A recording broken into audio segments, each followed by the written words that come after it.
Hello, hello. We are live. I do believe we are live. Let me know if you guys can hear us out in the chat. Hello. Yep, we are live and loud and clear. How's everybody doing tonight? Hello and welcome to episode 12 of season 8 of The Sausage Factory. I'm your moderator, Pizzow.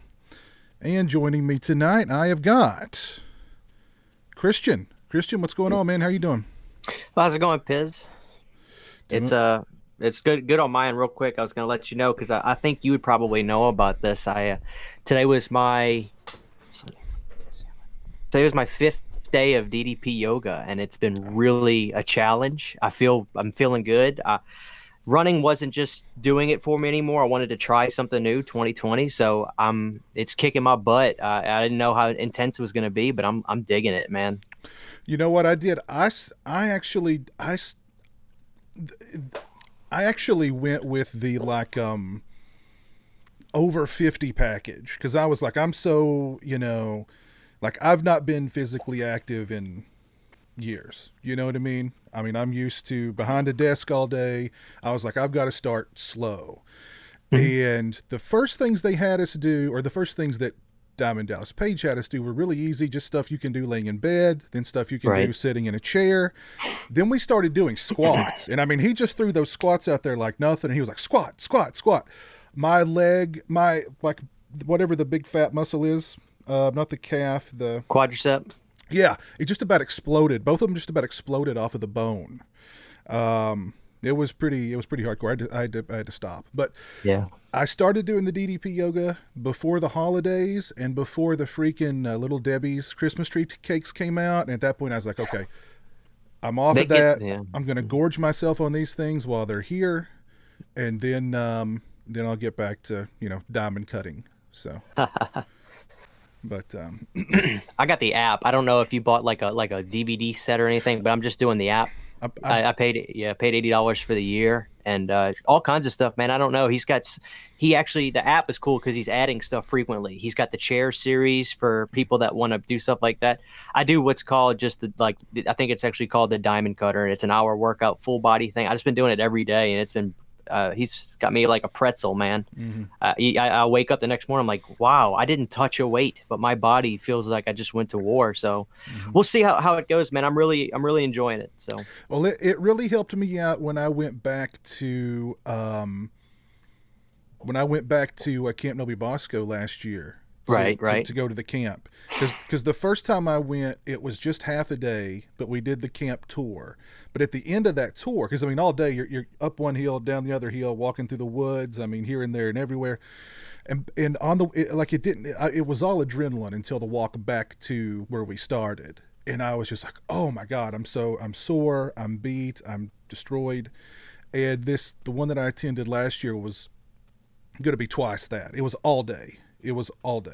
The camp tour, and then just like running around and meeting like the celebrities and stuff.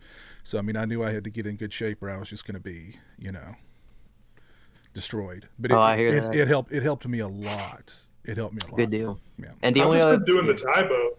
I've been doing the Taibo. I looked into that, Jay. I almost, being a wrestling fanatic, I looked into that, and then the last minute I was like, you know what, Diamond Dallas Page is so motivational. Like I'm sure when I watch these videos, he'll keep me going whenever I'm just all pissy and not want to do it. And it's been fun. I'm sure everything gets old, but I'm digging it.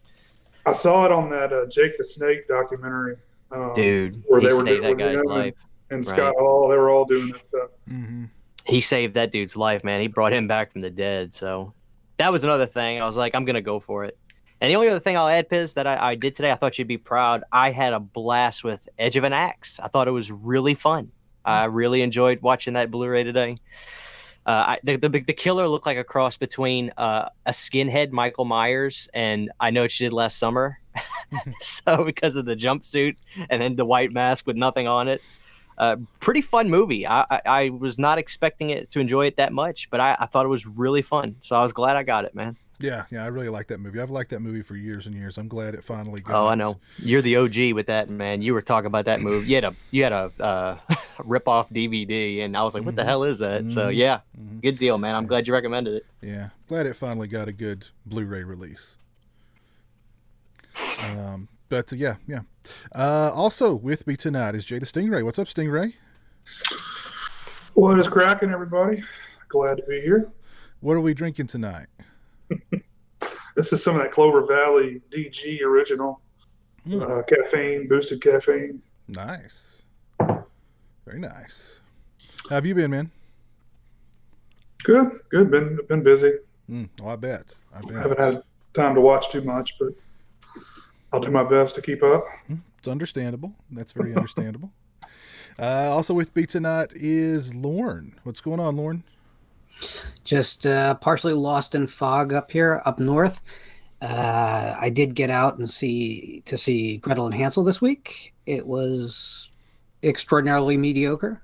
It seems to be a recurring theme this year with domestic horror. Yeah, we'll get there. Yeah, we'll get there, right? But other than that, it's been just kind of dreary up here. It's warm. Warm for February. But just dreary, kind of ugly looking, very demotivating. But, haven't slashed the wrists yet, so. It's been very, like yesterday, it was like that here. It was like Pacific Northwest Kentucky. It was super rainy, very foggy, gloomy. And now we're supposed to get some snow finally, like tonight. So yeah, now we're just getting rain tonight and into tomorrow, but I don't think we have snow in the forecast for the foreseeable future. And really, if we don't get it in the next 6 weeks, we might have a pretty dry winter this year. Mm-hmm. Yeah. Also with me tonight's Andrew. What's up, Andrew? How you doing, man? I'm doing well. Today has been a comedy of errors. The wife went and got me some Coke Zero. She got me the tiny cans. So I have 2 of them with me here. But I saw these the other day, and I thought, man, this is going to be killer. Conversation Hearts by Sour Patch Kids. Doesn't that sound good? That does sound good. Now, when you picture this in your head, what do you think of? A Sour Patch Kid Conversation Heart? Sour Patch Kids with like loving things written on them, or like I don't know. I imagine when you bite into one, they scream out that they love you. Oh, that would be good. I would say some of them have negative sayings, like "I don't like you," and then some of them will have happy sayings. Since it's sour, it's sweet, like the commercial. Am I right? Now you have herpes? It's a sweet tart. It's not chewy. Oh, it's not sour then sweet. It's a freaking sweet tart. Does that say bruh? I'm so disappointed in this. It says bruh. Well, that's perfect. That's exactly what I would say when I open it up, like bruh. What the heck is up with this crap? I mean, why would they even call them Sour Patch Kids? I don't think I've ever been more disappointed in my life. So I guess I've lived a pretty good life. But I guess movie-wise, though, I've really opened up some doors this week. I watched The Dead Zone, the Cronenberg one, last night. Fantastic. Never seen it in my life. And then I watched Exorcist 3 this week. Fantastic. Had never seen it before. And I watched The Lighthouse, and that's one you kind of chew on for a while, I think. I liked it, but it's one you kind of have to mull over a little bit. But it was at first I didn't think I would like the aspect ratio being closed in. Mm-hmm. I ended up really digging that. But man, those are some performances in that movie. Mm-hmm. Well, you totally forget about the aspect ratio about like 5 minutes into it. Totally. Oh, no doubt. No doubt. Yeah, and the performances are so good in that. I mean, Willem Dafoe is just, when he delivers that speech, is just mind blowing. They should teach that. That should be like they should show that in acting class. You know what I mean? Oh, no doubt. There's just so much to like. There's so many theories you could put together, watching that. But I think I need to see it a couple more times before I start trying to analyze it. Yeah, that one's. I liked it, but I think I respected it more than I liked it for what it achieved. I could see that. Yeah, I could see that. Yeah. Eric just joined us. What's up, Eric? Hey, you doing all right? Yeah, I'm good. Good. How's it going, man? Going real well. Yeah, missed you guys. Yeah, missed you. What have you been up to in your hiatus? Oh, dad stuff, work stuff. It's just been problem is since I changed time zones, this is like right in the middle of bath time, and I'm always trying to negotiate with my wife about about getting in here, so I managed to finagle that tonight. Ah, cool. Well, good. Well, it's good to see you. Glad to have you back. Yep, thanks. Good to see you guys. Cool.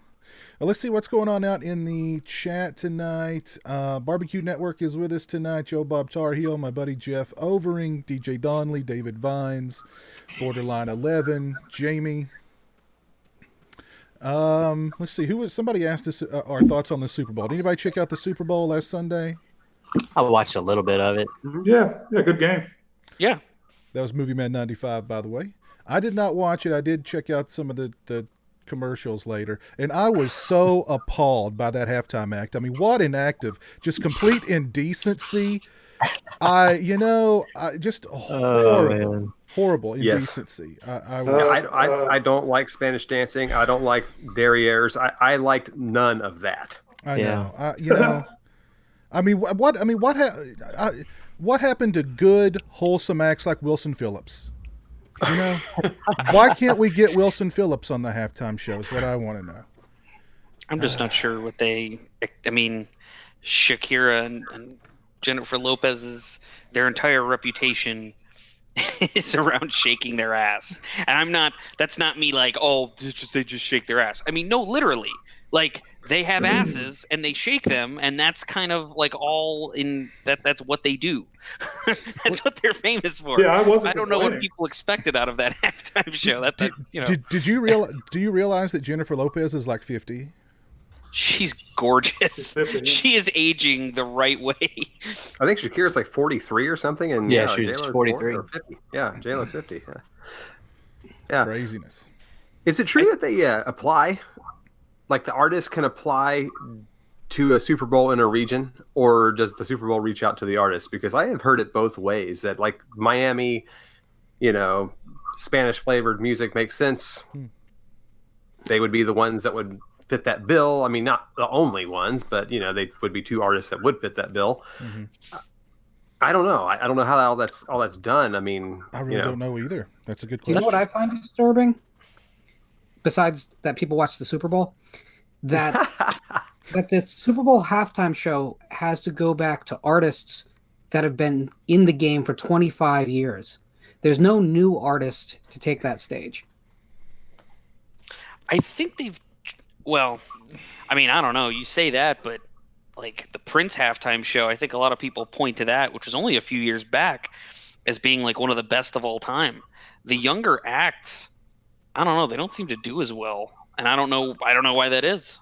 What's the NFL demographic though? Like, what is their? I mean, do they really hit that 18 to 30 or to whatever it is, 18 to 49 or whatever? Because it seems like it would be mostly on the late end of that thing, like the 35 to 50, 35 to 65. That's a good question. I'm not sure, to be honest. Yeah, that's a good question. I mean, it seems like to me, do you remember like in elementary school where like Super Bowl was a big, well, I mean, not for everybody, but a big deal through like age 12 or 13. And then it kind of takes a little hiatus and then you're back into it again, at least for me anyway, back into it again, like early to mid 20s. And I still like watching football. I think it's the most perfect television sport there is. If I'm going to go watch a live sport, I want to go see hockey or, something like that. But, yeah, right. Well, I think we can all agree that it was a good thing Tom Brady wasn't in the Super Bowl. Mm-hmm. Oh. Well, 100%. It was just a good game. I mean, halftime show and all the whatever's going on there, and it was entertaining. It was fine. It wasn't a disaster like some of them have been, but it was sort of fun watching the Super Bowl and legitimately not knowing who's going to win. Like I think a lot of people went in thinking the Chiefs were going to win, but it was a great game. Like the 49ers were really in that game. Like it, again, it went down to the wire. I think that's all you can ask for. It's probably one of the best comebacks in the Super Bowl, I would imagine. Yeah. Well, they were up by 3 touchdowns? I mean, what Brady came back for? What was that? The Falcons one where they were down by, it was like 33-3 and then they came back and won. Interesting story there. The offensive coordinator for the Falcons is the head coach of the. That's correct. The Niners. Yeah. Seems like that's his MO. Yeah. Let's see. Adam, the motion picture history horror fan, is with us tonight. Let's see who else is with us tonight. Jerry L is in the chat. The obsoletionist Gibbs. Hop on, man. I sent you the link. Hop on and we'll shoot the bull. Vanderhoff, my buddy Dave Vanderhoff's out there. Captain Halloween, hello. How are you tonight, sir? Devin Dungan, good old movie trailers. How are you tonight? So yeah, we've got a lively chat. Jera Wolf Super Beast is making his very first live stream with us tonight. So welcome to the stream, buddy. Welcome to the show. So yeah, how have you guys been? Have you seen any good movies or bad movies lately? I know Lauren went and saw Gretel and Hansel. Anybody else go and check out that movie? Stingray? Speak up. Yeah, I saw it. What were your thoughts? I don't know, man. I think my expectations were a little too high. That was a really cool looking trailer. The pacing's kind of weird, and it just doesn't get there for me. It kind of ends with a whimper, and I don't know. I just wasn't that pleased with it. I mean, the actors did a decent enough job, but yeah, I don't know. I think I just had my expectations a little too high. What subgenre would you call the movie? Just out of curiosity, is it a thriller, folk horror, whatever you call it? What is the movie? It's just like a dark fairy tale, right? Yeah. Oh, what would you say, Lauren? I'd say that it's a beautiful looking film. It probably bridges folk horror with a dark fantasy kind of thing. It wants to be something like The Company of Wolves, but it's not. It doesn't have enough going on. Its pace is interminably slow, and it's just plain boring, despite the fact that you can't look at any single scene and say, there was a lot wrong with that. Everything works. It's just dull. And it is a perfect film to watch at home streaming, because that way you can stop and start as many times as you need. It is a short movie. That's the shocking thing. It is not a short, but it feels longer than anything I've seen in the last couple of years. And I've seen some pretty long films in theaters in the couple last years. So, yeah, I didn't even finish a bucket of popcorn watching it. I was like, man, my timing's off here. Yeah. That it's got the girl from the It movies. So she does a good job. Bev? Yeah. Is she the? Bev. Oh, cool. It's mostly her and the witch. She's a great actress, so I hope she has a good career. So they didn't do the kids any favors, because the dialogue is a strange mixture of kind of a fake old English and a modern. So the enunciations are all modern, but some of the language is not, and some of the construction is not. And so the kids sometimes don't come off as well as I think they should, but it's not their fault. Their performances are fine. It's just a decision that was made. And all the characters seem to have a different accent, so it's hard to place where this story's supposed to take place. But the real thing is just not much happens in the movie. I mean, everyone knows the Hansel and Gretel myth or the fairy tale, so this isn't really spoilers, but kids go into the woods and find a house with a witch living in it. Right. Fast forward 70 minutes, because nothing else happens in that time. Oh, goodness. I feel like it's a missed opportunity, man. Are we making any money with the film? Is it doing okay, or? It didn't cost a lot, so it'll be fine. But then again, a lot of the world won't take it. It is not getting a release in China. It'll penetrate Russia, but maybe like 5 screens. Okay. It'll do fine for the level of spending they put into the film, but no, it's not. It's not breaking away and making anyone rich. Well, did anybody see anything else last week? Good, bad, or indifferent? I saw The Gentleman the other night. The new Matthew McConaughey, Guy Ritchie. Yeah, how's that? Film, dude, I loved it. Cool. I want to see that. I loved it, man. I've not heard really anything about it. I want to go see it again, to tell you the truth. Like, I love Guy Ritchie, like the Lock, Stock, and Snatch and stuff like that. And he is back, man. He's back in form. So if you like those type films, like, you'll definitely enjoy this, because McConaughey's hamming it up as always. Excellent. I love Matthew. He's great. Yeah. Yeah. Might have to go check that out.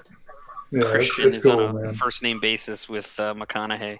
I like that. Well, it's too many. It's too many. What is it like in a word? Syllables. It's too many. McConaughey. I just rather say Matthew. There's a random G in there somewhere that doesn't seem like it needs to be in the last name. But yeah, we Eric, we DM each other every now and again. Yeah. Anybody see anything else? Nothing new. I saw a movie called Digging Up the Marrow. I kind of like this little Adam Green found footage movie. Mm-hmm. My wife is a deadly Twin Peaks fanatic. So when she saw that Laura Palmer's dad was in it, she's like, "We're watching this, so sit down." I'm like, "Yes, ma'am." And I ended up enjoying it, man. So fun little found footage movie, I thought. So pretty cool. Yeah, I dug it. Yeah, Ray Wise is awesome. Ray Wise. He was so good in that. He was so good. I mean, he's a class actor, right? I mean, it's good seeing him in that. Now, of course, anybody in RoboCop's got, they're good in my book. You know what I mean? I always forget he's in that, dude. Well, that's how I know him. So when I saw him in Twin Peaks, when I watched the show, because I haven't been a Twin Peaks fan for more than, I guess, 4 years or so. But when I saw him in that, me and my wife were like, I was like, "Oh my God, it's the guy from RoboCop." And she goes, "Will you sit down and watch it now?" And I was like, "Okay." So I ended up obviously loving Twin Peaks, but I know that guy as a RoboCop guy. Yeah, I got a retweet from Ray Wise about that movie, so I was pretty proud of that. Oh, hell yeah! Cool. Did you like it then, Jay? You Digging Up the Marrow? Yeah, I bought it back when it came out. It was pleasantly fun. I think that's the only thing I could say about it, and that was good enough for me, man. My world wasn't turned, but I was entertained for an hour and 20 minutes. So hell yeah.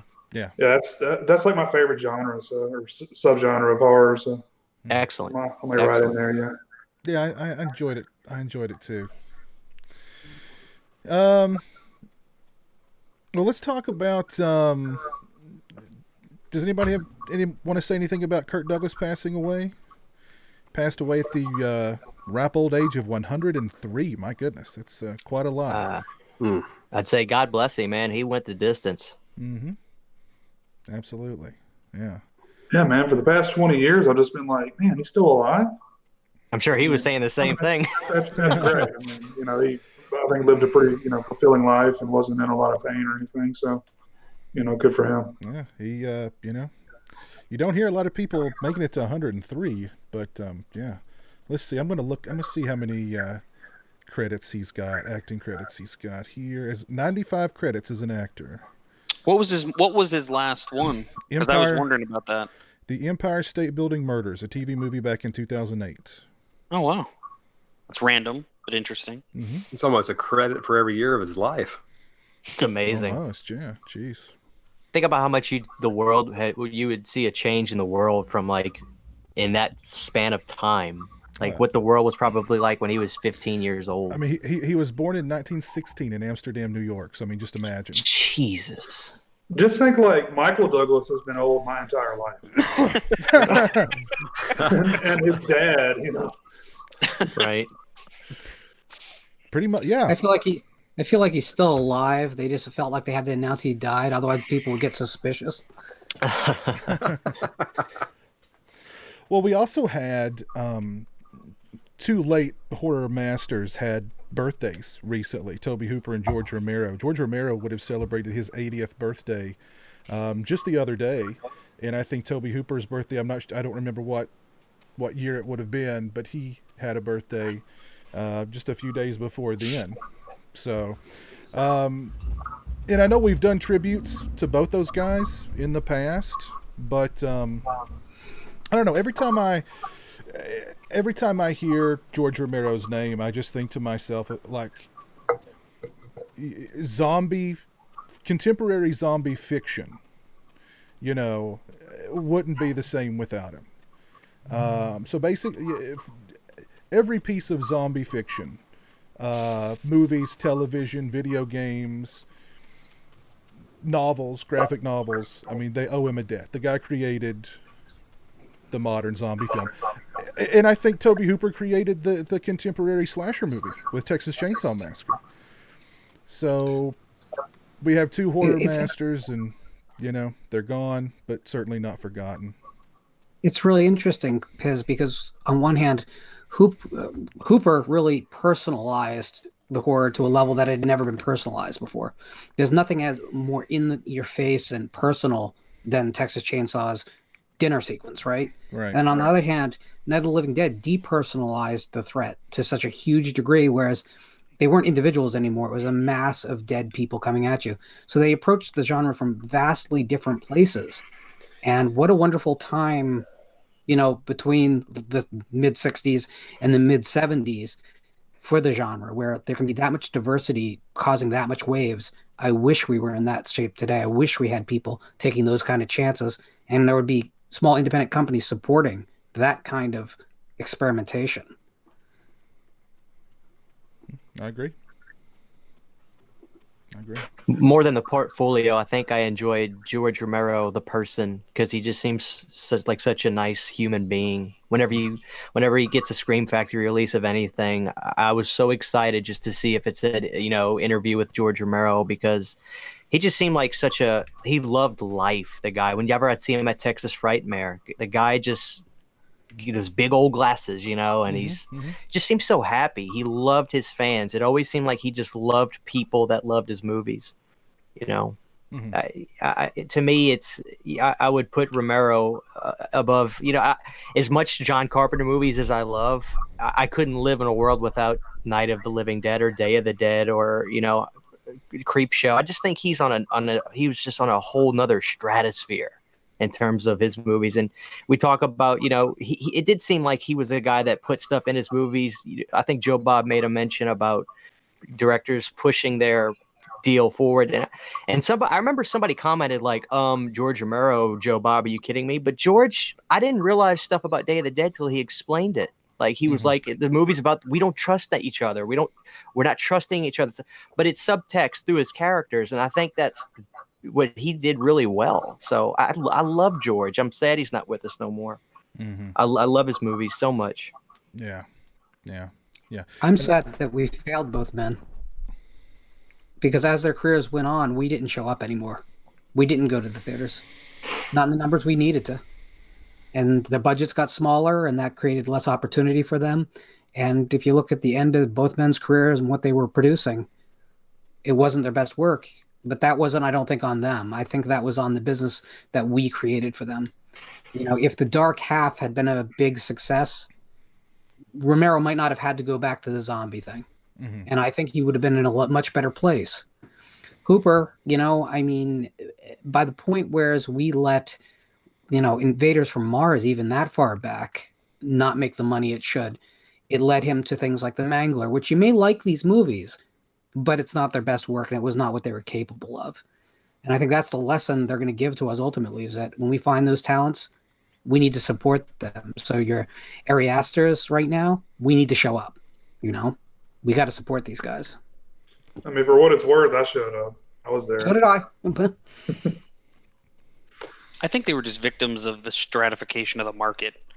Like as, there became more options, the advent of cable, other things, they became more niche filmmakers, and just there were other options. Films became less events and more just, one other thing out there.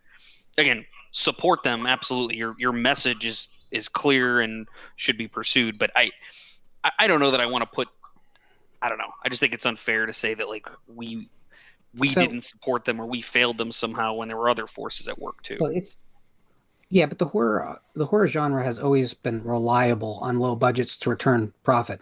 The truth is, and again, I don't want to indict what we're all guilty of here, but the truth is, by the late 80s, we were showing up to see Nightmare on Elm Street 6 and Chucky 5, and we weren't necessarily showing up to the tier work that we should have been. That was going to be healthier long term for the genre and the creators. The truth is, we could have showed up for both. I think about that a lot, actually. I think about the reason why I'm just now watching movies like The Dead Zone and just now seeing Exorcist 3 and just now seeing a lot of this stuff, in my 30s. As much as you love the big franchises, they become a little bit like the blubber on the outside of the whale or whatever pads you from anything getting in, because you always go back to what you know. You have one good experience with something and you're like, oh, well, part 2 is going to be fun too then if I like part 1. And then you just kind of, I'm not going to say it's a rut, because I don't consider any of those movies like a rut to be in. I know they're comfort food kind of, Mm-hmm. But it did keep me from branching out. I mean, big time. There are times when people are having conversations about horror movies. And I'm like, holy crap! I've not even heard of that, which is great now. But why didn't I see it decades ago? Yeah. Yeah. No, I hear you. I absolutely hear you. Does anybody? I did a video. I posted it the other day about, have you guys, I'm sure you guys have heard about, these test screenings that have happened for Halloween Kills and for Candyman, and the Halloween Kills test screenings were incredibly positive. The Candyman test screening was apparently not so positive. Any thoughts on those? I mean, what I heard about Halloween Kills was really encouraging, because Lorne had sort of painted a very bad picture when we were talking offline. And so I was just sort of happy to hear that maybe that was inaccurate, or I don't know. So I hope that's true. I hope what I read is accurate. I'd like to know more about who gets to go into these screenings. Well, that's the key. I wonder, like, when you hear it's positive or it's negative, who's saying that? Like, who are these people that are in the test screening making these judgments? Because, if it's a bunch of 15-year-olds saying that Halloween Kills was good, well, it's like, I don't know if I trust that judgment to be accurate to what I would think is awesome. I don't. It's not like targeted at horror fans. It seems to be more like, you can sign up to do test screenings, and you'll be notified if you're selected. But it's just, I mean, you may be selected to watch Halloween Kills one week and then test Frozen 3 the next week. So, I mean, it doesn't, you're just a moviegoer. You're not a particular genre fan. No. But now the guy that had reached out to me claimed to be a big genre fan. Mm-hmm. So... And the amount of excitement that I mean, he was extremely excited about the movie, to the point where I was almost thinking, like, I wonder if this is like a plant. I wonder if this is like is this guy like a misinformation agent? Mm-hmm. 'Cause it was like ridiculously positive, like the best Halloween movie since the original. Just, and I asked him some questions that Lauren had kind of brought up. And he was like, no, that Tommy Doyle is not like that. And he's, I love the Tommy Doyle character. And I was like, well, was there any mention of, Michael's just another man in a white mask? And, there were some kids talking about his mask at one point in the movie, but I don't remember anything like that. But, I don't know. I hope it's good. I really, really do. The way that it was described to me makes it sound like it could be really good. Like the movie almost takes place in real time. And it's just Michael on a tear in the hospital going after Laurie, and there's flashbacks to the original. And, I sincerely hope that it's good. Yeah. Well, considering it says he thought it was kind of on the Rob Zombie side of gruesome, to me that was fantastic. I'm sure your blood curled a little bit. Well, no, I don't. Yeah, I didn't like seeing that part. I loved it. I don't care if it's graphic, even though I don't think Michael Myers is really a graphic kind of slasher guy.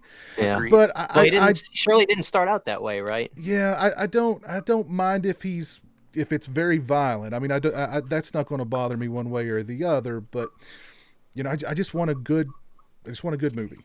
I think Piz, there's with the screenings for Halloween, sure, that's fantastic. If we got people saying that, you know what, this was really fun, that's great.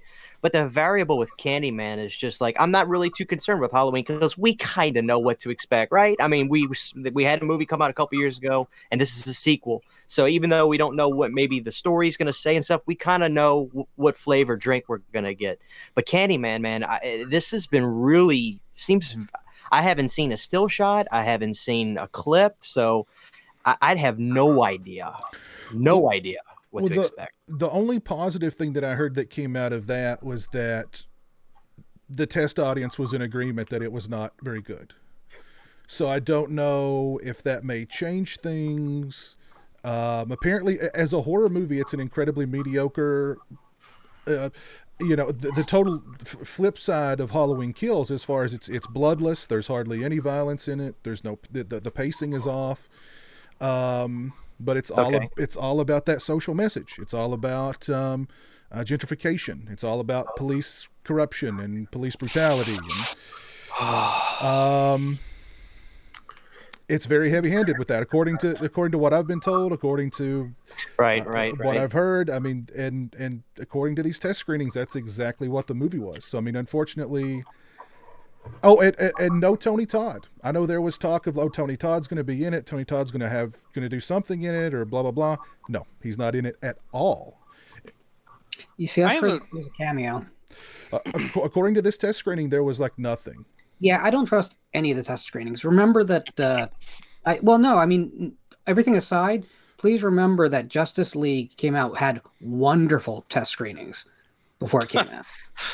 Well, there's non-disclosure agreements that are signed, and then some people end up leaking, and there's no repercussions to those people. So it makes you think maybe the studio allows certain voices to get out. Mm-hmm. So maybe they're not plants, but maybe the most positive voices are kind of nudged to go ahead. I did hear there were some cease and desists sent out over Halloween Kills. Yeah. Well, they might not have been the voices that you've heard, though. But see, what really gets me about the Candyman test screenings is that it basically confirmed everything that I've been told about the social message outshining everything else. Right.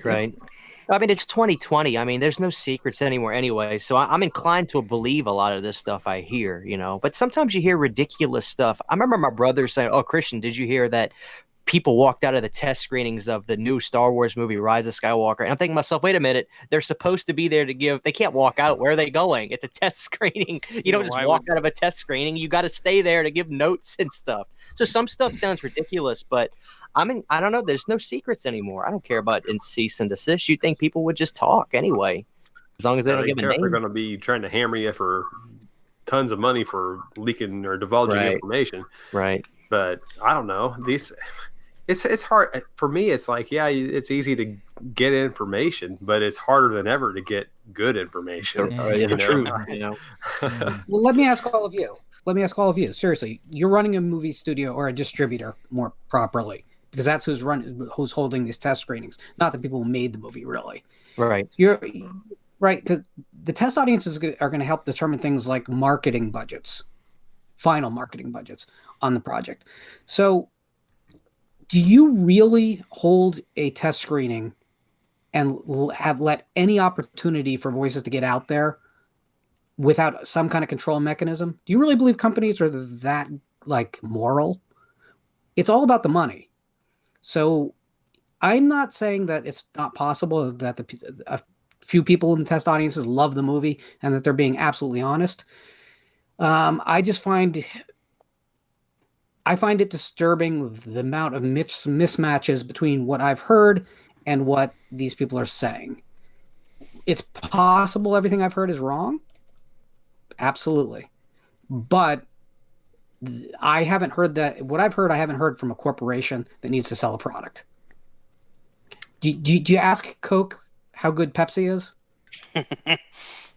You have to be somewhat skeptical with this. I hope Halloween Kills is a course correction that fixes all the problems I had with the previous film, and it is the best since the original. But I've heard that line before somewhere, a lot. The best since the original. I think we heard that about a Terminator film last year. How did that work out? You're incorrect. It was not the best since the original. It was the best since T2. Oh. Which T2 is the best of that series. We all know that. Well, you're wrong, but I take it. Disagree on that one too. Well, I mean, Terminator Genesis is right up there for me too. It was a fantastic script, Genesis. Great script. To kind of move on to just Candyman, though. what I find disturbing is that Candyman was always a socially active concept, even back to, the Clive Barker work. But it was always well done. Even the first sequel was pretty good about its messaging. When a coffee store is part of the villain class, there's a problem. I'm wondering, have you heard anything about? Well, because this has got me thinking about it. Have you heard anything about the new Saw movie, the Spiral? Because I thought I saw on like Reddit or something, which again, accepting that as a dubious source, but I thought someone was making the point that might be another one of these message movies, because just based on the teaser trailer, it kind of seemed like the killer's going after cops. And I wasn't sure if, again, just didn't know if you or anyone heard anything is that movie kind of going down that road too, being some sort of message movie as opposed to, hey, let's make a good Saw movie? Chris Rock's not really that kind of guy, I don't think, but I don't know. I mean, I've not heard anything like that. Okay. Yeah, I mean, have you seen the teaser trailer? Yeah. Okay. I think we had a brief discussion offline. I'll recount for the viewers. I liked the original Saw movies. I saw the first one. I liked it a lot. I thought Saw 2 was a great sequel, kind of mix things up. But I started for me, it was sort of diminishing returns, starting with Saw 3, and then I think by Saw 5, I just didn't even go anymore. But I would check in on the series, and I thought it was sort of amusing. Paranormal Activity sort of knocked it off of the yearly cycle, and I was interested when I saw hey, Chris Rock wants to reboot Saw. He's doing the same thing with Fargo, kind of. He's going to be the star of season 4 of Fargo. So I'm kind of interested in this Chris Rock renaissance that's going on. But I mean, again, the teaser trailer looked decent. And again, you have Samuel Jackson saying "motherfucker," so that's you never got a bad thing, right? So you got me thinking, and I started maybe worrying, if I see this movie, am I just going to be pissed off because it's oh well, the killer's killing cops, but cops are horrible, so of course they should die. One of those sorts of things. Well, isn't it sad that these days we kind of have to read between the lines and think oh God, is this going to we've got to think that way. You know what I mean? Yeah. I'm not so worried because, Saw did their health insurance film, and it really didn't derail the film. Yeah. I think with these films, because of the clear exploitation elements that they have to include, I think we'll be fine. Yeah. I was going to say, it seems like Saw kind of has commentaries with movies. One's about teamwork and not. I think the third one I got from that, forgiving and moving on with life and appreciating your family, and then the in 6, the health insurance. I would hope that'll kind of be the deal with this one too, when you have the commentary on something. But with the cops, Eric, I'll be honest, man, it did cross my mind. I was well, we got some issues in the world with that. Now we can commentate on that. For me, sure, but shoving in your face is the issue we're having today. So. Let's hope for the best. That's what I'm saying. Yeah. Let's hope for the best. And Sam Jackson saying "mother effer," I'm down with it. That's a good start, right? Yeah. Well, I mean, it's like Lauren says. I'm not opposed to movies having a message. I just want to be clear about that. It's just you need to make sure that your movie is actually about a story and is actually about characters. Mm-hmm. And if there is a message conveyed, well, that's great. But it's if everything is subservient to we want to hit you in the face with whatever our message is, to me, that's the wrong formulation. Right. At this point, I'm thinking no, I don't want messages. The only message I want is this is a good movie. Leave them out. Leave them. We've had too much. Leave the message movies alone. Just make a good movie. That's where I stand now. I don't mind when movies meditate on subjects. Over your right shoulder, Piz, there's a Dawn of the Dead poster. Dawn of the Dead was a meditation on American consumerism. It didn't tell anyone how to live. It was saying, is this who we are? Take a look at it. I don't think there's anything wrong with that. The problem when you're kind of screeching down at people what they should believe, you're cutting your audience into pieces. That's probably not the smartest business move. I don't know. The way that films are made today and the people who are making films today, I don't think they understand what nuance and subtlety are. So let's just cut the messages out entirely because they don't know how to deliver them in that manner. So I say let's just go for good old fashioned entertainment. You know, I think Dawn of the Dead's a perfect example. It's like a well-developed like Mario game, for example. Like a 5-year-old could pick up the controller and can get past the first few worlds and enjoy himself. A seasoned player can speed run it and get it beat under 6 minutes. And all of that design is in there and allows that to exist. And Dawn of the Dead's a perfect example of that as a movie. You can watch that and just be like gory, fun, juicy brains and all the things I want to see on the screen. But you could also cut layers out of it and pull it. But you don't have to. Like the movie doesn't make you cut it into layers and pull it out. You can take that from it on your own. Whereas, you know, like you're saying, the preachiness of something is saying, no, you have to take this away or I've got nothing else to give you. There are no other layers. This is it. You know, I'm almost kind of excited about Chris Rock only because, you know, it has to go a different direction. We'll see what that direction is. Could it suck? It could, but at least, you know, it's got to go a different direction as opposed to where Halloween has the trappings of, yay, Jamie Lee Curtis, which I was excited about too. I still like Jamie Lee Curtis, but you're obviously not going too far away because Laurie Strode's back, you know. I mean, there's that whole thing too. Devil's Advocate. I know this is my where I probably perceived as my favorite space to play in. Halloween Kills is a magnificent movie, except it does have one throwaway line about Michael being just another man in a white mask. Can you like the movie? Can you like it? Now, Piz, take it this way. I mean, literally, the entire rest of the movie and I know this is far-fetched, but it contains no message at all. But some kid throws that line out there. Can you like the movie? Yeah, I can. I can, but I will certainly mention that they threw that it was needless for them to throw that part in there. And I mean, I guess it depends on who delivers it, you know, because it seems like it's not going to be a throwaway line. It'll be like a Laurie Strode line. You know what I mean? It's not likely that it would just be randomly in there. But I'm just for the sake of playing devil's advocate. I could still enjoy it if it's a good movie. I mean, that's what I want. I just want a good movie. That's all I want. I mean, for God's sake, there's a time and a place, man. A horror movie's not it. Right. Well, and I you know, they're supposedly having all these flashbacks to the first film in there, and I know they kind of tried to retcon Dr. Loomis's impact on the first film, or on the 2018 film, or it kind of felt like they wanted to take Dr. Loomis out of the picture entirely in 2018. Oh, they did. How are they going to? Now this could be a sticky point here too. Yeah. How are they going to represent Dr. Loomis in the flashbacks in this movie? And are they going to have Dr. Loomis show up at the end and shoot Michael off the ledge, saving Laurie Strode, or are they going to flip that around? How are they going to deal with that? Well, they talked about this. The what's his face?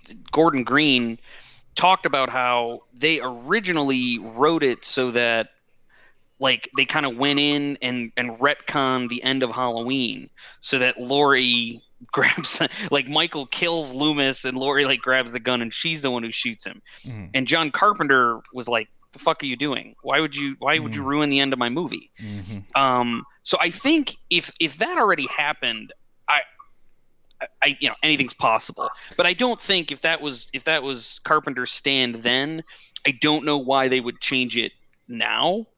But I am concerned about how Dr. Loomis is going to be represented.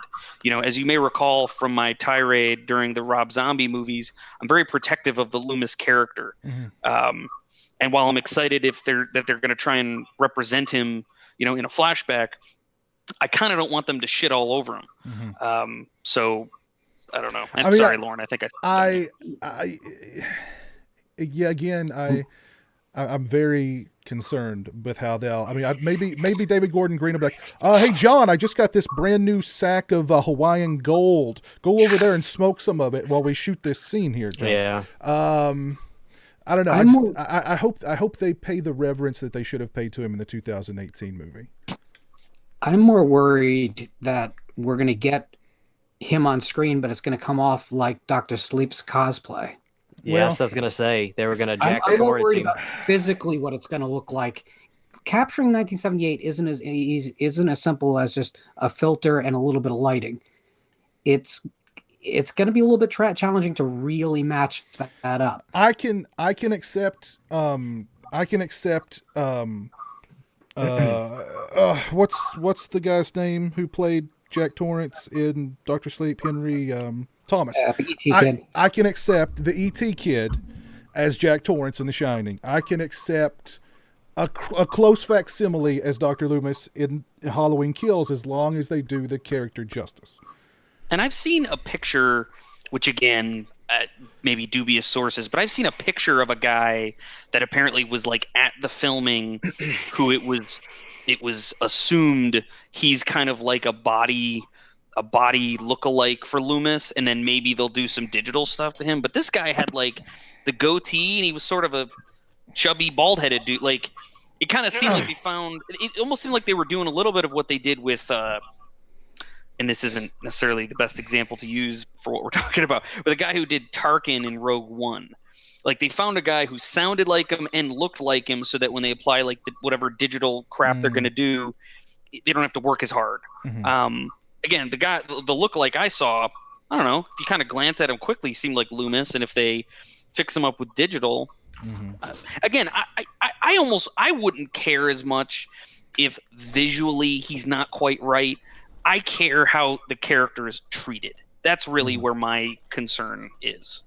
And the subtlety of the performance is lost too, because I mean, I love Peter Cushing, but Grand Moff Tarkin is a very wooden, still, solemn character that any body, like any physical body, could portray on a screen, knowing that your face isn't going to be used at all. But you know, Loomis has nuance to him. He has a lot of really specific ways he moves his body. He uses his face. He won't just be standing in front of a window, glancing out, giving orders like Grand Moff Tarkin. Which is it. That would be a little bit tricky too, I think. The sound-alike was good.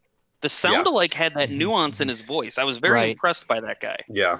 That's a safe bet, man, is to do the voice stuff. I remember they got a guy for H2O. I was like, wow, that's pretty cool. I thought it was Loomis. That one was terrible. I didn't like that. I liked the Halloween 2018 Loomis sound-alike way better than the H2O guy. He's a beloved character. It's not. I'm sure there'll be a group of people that whatever they do, regardless. Some people don't like the fact that they even use another person's voice. Yeah. Because he's so beloved. I mean, you ask a lot of people with Loomis, is this synonymous with Halloween as Michael? For Halloween fans mostly. I'm just of the mindset that this is, no matter how you look at it, doing flashbacks to 78, it's fan service.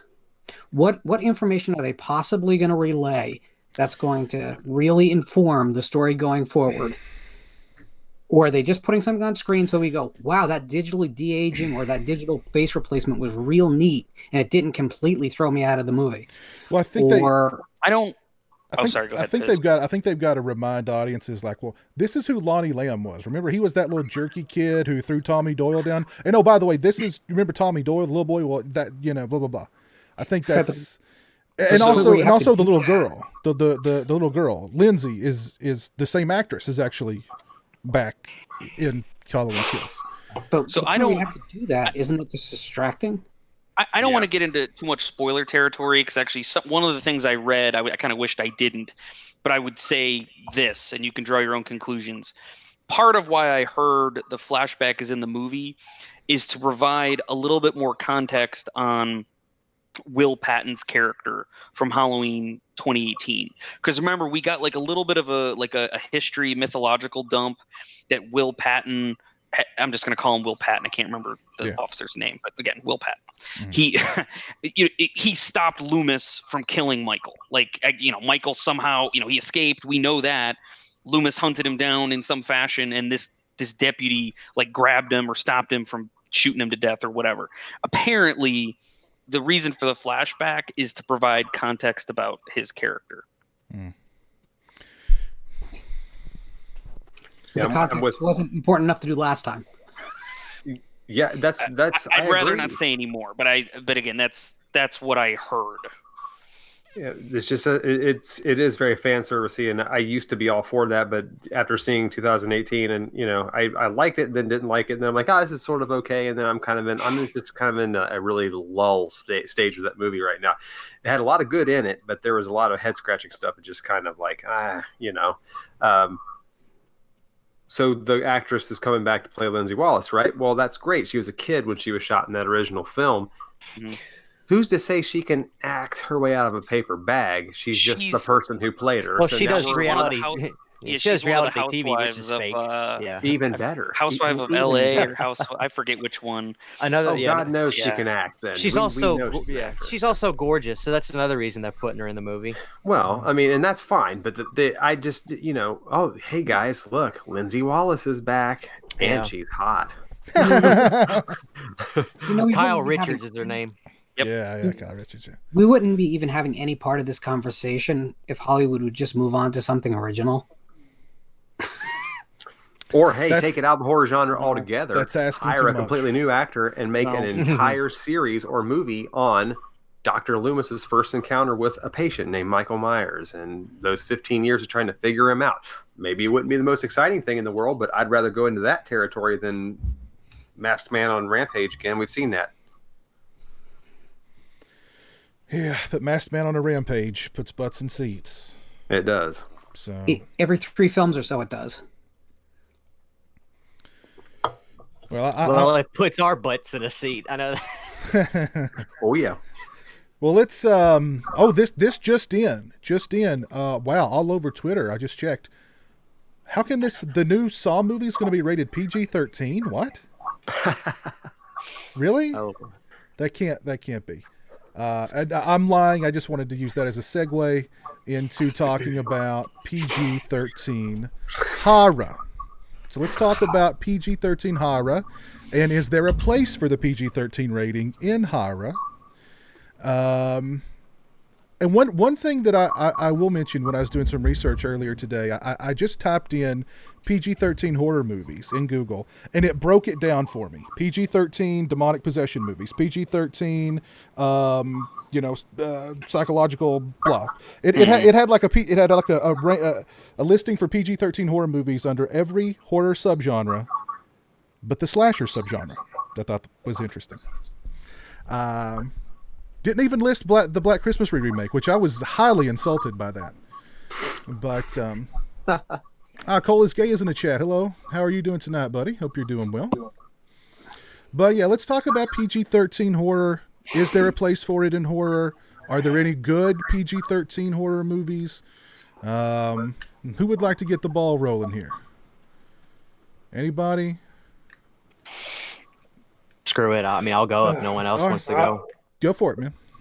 I'm sorry, Jay. Did you want to go? You're older than me. I'll be polite. I'm not. I'll take take it here. This is the old guy.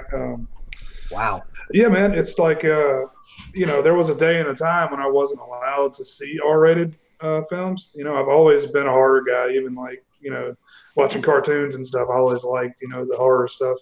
So renting The Gate. I know it's probably one on everybody's list. Critters, Gremlins, these movies are really what, I was able to watch and really, cut my teeth on before I was given the golden ticket, the ability to rent, R-rated films when I was about 10, So, yeah, I mean, they really helped me, get my fix, before I was able to see the good stuff. So, I mean, definitely there is a place. I think, today you don't need to have, the nudity and the language. It's not necessary to make a proper horror film. Well, I think that's sort of, I think the crux of where this whole breaks down is that the PG-13 rating is so arbitrary, and especially over time. Like, I think you could make an argument that the one that I think probably would work the best is like Friday the 13th Part 3. I think that movie could be PG-13. There's not really any nudity in it. There might be like 1 or 2 fucks. There's no sex. it's really just violence. And even the violence in that one is pretty tame. Like, I think that movie, and again, it is R-rated. We love it. I love it. And I don't want to speak for everybody. But, again, we always go back to that series. But I'm just making the point, like, it's sort of arbitrary, right? Like, because I've thought about how, like, Friday the 13th gets, like, ripped apart, in the 80s by the MPAA. And I remember when I was watching, I was watching through the show Supernatural. Like, it was on the WB, now it's on the CW.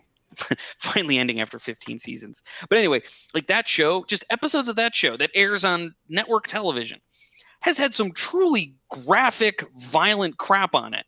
And it airs next to, like, mac and cheese commercials. So again, maybe this is a level of nuance we don't care to discuss, but I'm just saying, like, to me, the subject of PG-13 is arbitrary to me, because the guy who wrote Sinister, was it C. Robert Cargill? I think he made, when there was all the bugaboo about Black Christmas, which we can all hate that for varying reasons, it being PG-13, one of them. I remember he did make a comment just noting that Sinister, the only reason that was made R, because I'm not sure. First of all, there's no extremely graphic violence in that movie. There's no nudity. There's no sex. And I think he even said there might have only been like one fuck, because he was writing it to be PG-13. But I think the MPAA rated it R for, like, intensity. Like, and I think that's even listed, like, because, they provide descriptions now, like intense scenes or something. I think that's the only reason that movie is R. And so he was just making the point, and again, if you buy this, you don't have to, but I took it as persuasive, because that body who rates movies is so arbitrary. I don't know that you can just sort of say, well, if it's PG-13, it's not horror. I think there's wiggle room there. The one thing that would get Friday the 13th Part 3 rated R would probably be the drug use. Okay, that's another one. That's true. That's fair. Yeah. Now today, smoking a cigarette will get you an R rating. Well, no, hold on. Actually, well, here you go. I can fix it for you. Because they're smoking pot, it would be okay. If it were cigarettes, Piz, I think then you've got something. You might be right. There you go. I'm sorry. I fixed that for you. You might be right. But yeah. Anybody else? Who else wants to go up to bat?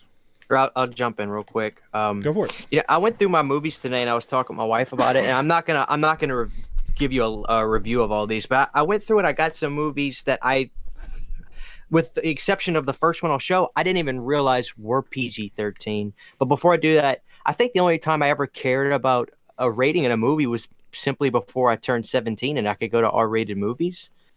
Because before that, I mean, I think I saw Insidious, the first Insidious in theater, and it was a big deal for me because I got to go see it before I was actually 18, and I was glad.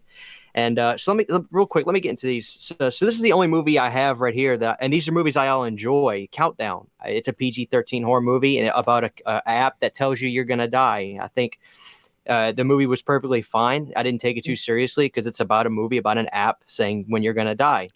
And that was perfectly fine. Scary Stories to Tell in the Dark, PG-13. I thought that was perfectly fine. The Meg. I love shitty shark movies. I thought that was perfectly fine. 47 Meters 2. I had fun with that. Insidious 3, which is my favorite Insidious. I love this movie. PG-13, which I didn't even realize I had forgotten I had seen Insidious in the theaters, and those are all PG-13. A movie called Searching. It's a found footage movie. PG-13. I love it. Salem's Lot is PG, for God's sakes. It's a classic. Ouija Origin of Evil. PG-13. Boom. That's a great film. Anaconda. PG-13. I love Anaconda. And then 10 Cloverfield Lane, which is one of my favorite movies in the last 5 or 6 years. It's all PG-13. And to me, the only thing that they lack is nudity. Other than that's why they're PG-13. So I think, I know, and of course, Killer Clowns from Outer Space is PG-13. It's one of my favorite horror classics. It's just no nudity, I guess. And there's not really blood, I guess, because it's cotton candy and stuff. I think we do need to set some parameters, though, because there was a period of time where the rating system, like, it was just PG or R, and PG-13 didn't exist. And again, I'm not. Your argument is sound. Christian. I'm with you on a lot of those movies, but I'm just saying, like, you know, some of your references were from that period, but like to your point, like, what is it? Invasion of the Body Snatchers? That one is rated PG and has like full frontal nudity, but that came from that period of time. Fair like, enough. I think Salem's before Lot. PG-13 existed. So again, I think you provided a lot of examples. Many. I'm just saying, for our purposes, I think we have to sort of deal with the present era, which includes the PG-13 rating. Because if you go too far back, it was too muddled. Yeah, fair enough. Because I mean, Jaws is PG, and there's a bloody leg that falls into the bottom of the ocean. So, but I for the most part, these are movies now that I love, and I didn't even realize, because once you get past a certain age, I know me, I don't ever look at a rating. I don't care, because I'm old enough to watch whatever I want. So it doesn't even cross my mind. So, well, let me ask Eric, you and Christian this first, and then the rest of you guys. Is there a certain kind of movie, like for real, if this new Saw movie was rated PG-13, would you be like, what? I'm not. Well, that's a weird question, Piz, because Saw is known for gore and violence. Well, exactly. So then I would say, well, this is concerning. This is not going to be a Saw. If I don't see arms twist and legs cut off and body parts fall on the floor, it's not a Saw movie. Maybe this is a better question then. What if the new Candyman is rated PG-13? That's a different question. I would have to see the movie. I think a good script and a good writing is just a good movie, period. Some of those movies that I showed, for instance, my opinion, Scary Stories to Tell in the Dark. I think the only reason it's PG-13 is because there's no boobs or asses in it. Well, see, I really liked Scary Stories to Tell in the Dark, and I was kind of surprised that one got a PG-13, because you've got kids put in very dangerous situations, kids who are supposedly being killed. Yeah. And, that's a different world too now, man. I mean, you got kids 15, 14 years old playing Grand Theft Auto 3, literally killing everyone in Los Angeles. So I think it's different. And I think it's harder to get in R now. It's funny, back in the day, you had to basically chop out your whole movie. Now I'm sure the MPAA is like, is that all you got? PG-13, get the hell out of here. I was watching the new My Bloody Valentine Scream Factory Blu-ray, and everything that they cut out of that movie back in the day, today, would have easily, no problems, no questions, no cuts, nothing, got an R rating, the first submission, no problems, nothing.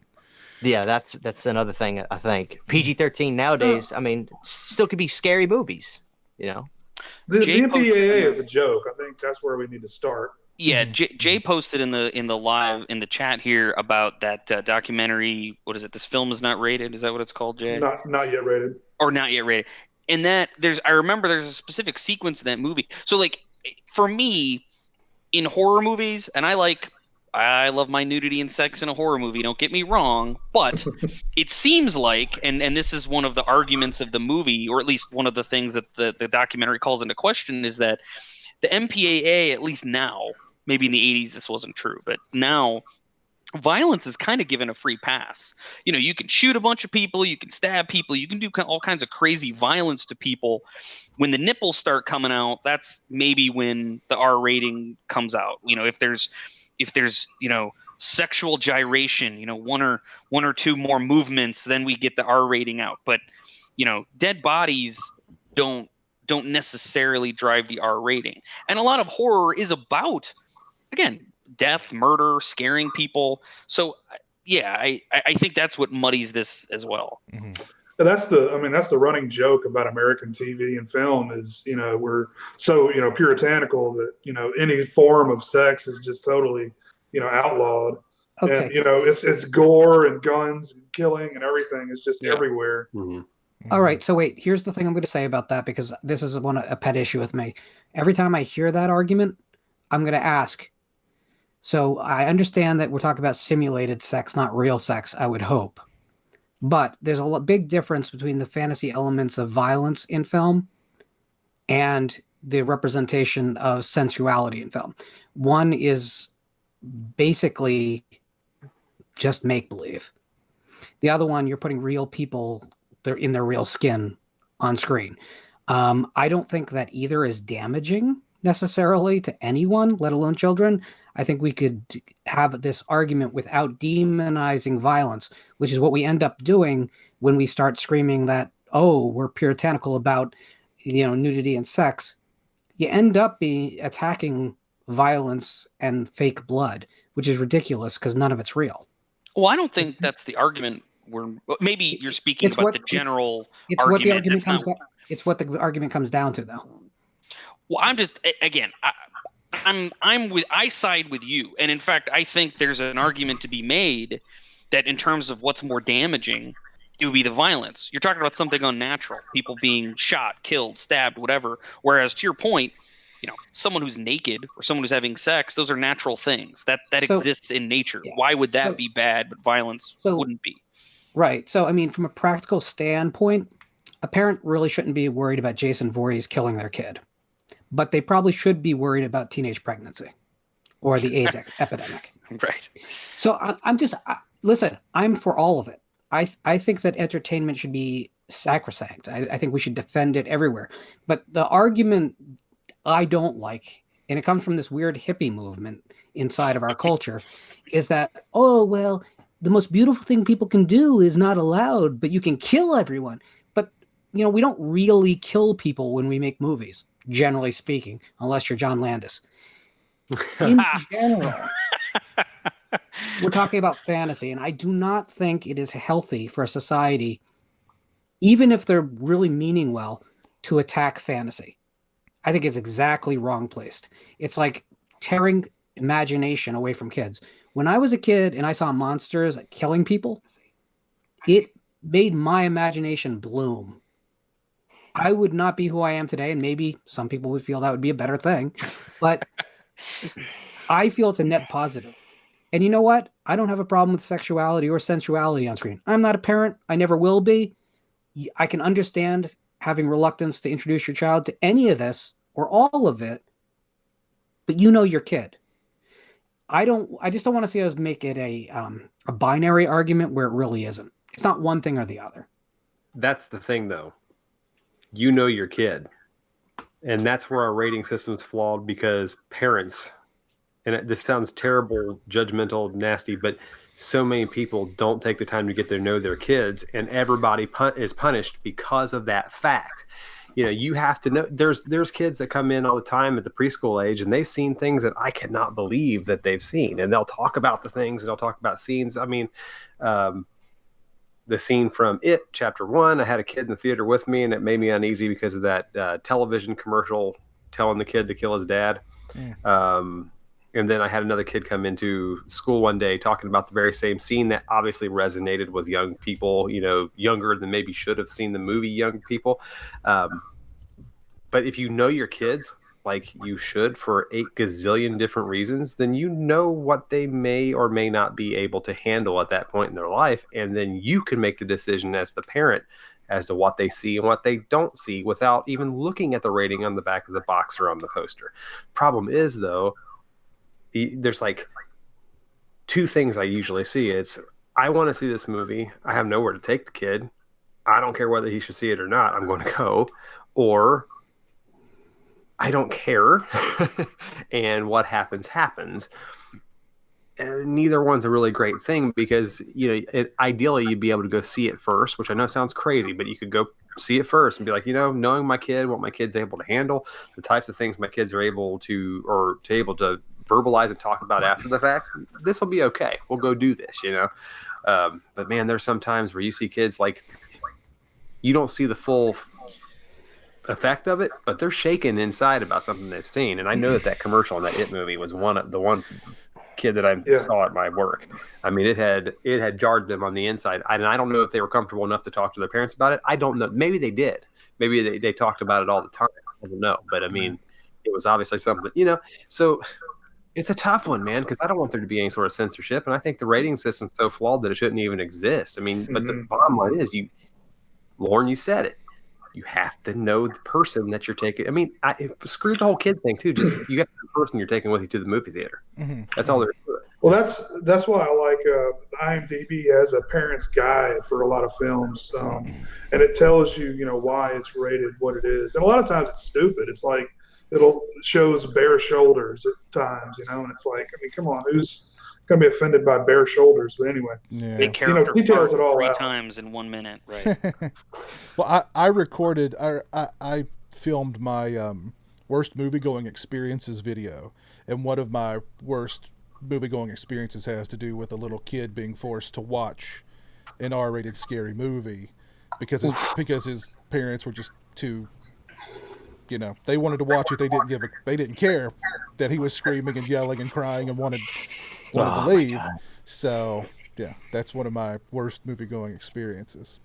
And it makes you feel terrible inside because you're like, you just kind of want to go take the kid out yourself and be like, this is not for you right now. Like, you're not digging this, because then you're not having fun with the movie because all you're thinking about is that kid being tortured in the same room as you. You know what I mean? Like, that's a waste of your money you put down on the ticket and the snacks and everything else, which I know is I guess you could see that as a selfish way of seeing it, but really, no. I mean, I came there to see a movie and you have now wrecked that for me.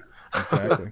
But again, you hit the nail on the head, Andrew, with you need to be there to be able to discuss those issues with your kid if it's in there, and I think that's the thing that's missing with these people that do that, randomly throw their kids in movies and stuff, Yeah, it's like a babysitter for them. Go to the movies. It's lots of heady stuff, man. It's like, we got to talk about suicide now, And have you ever noticed it's not the gore? It's those scenes like that, the ones that emotionally impact. It's that I go back to that scene in It where the commercial is designed to get in that kid on the screen's head, and they're seeing a kid being affected by that commercial getting in his head, and they think, why that could happen to me?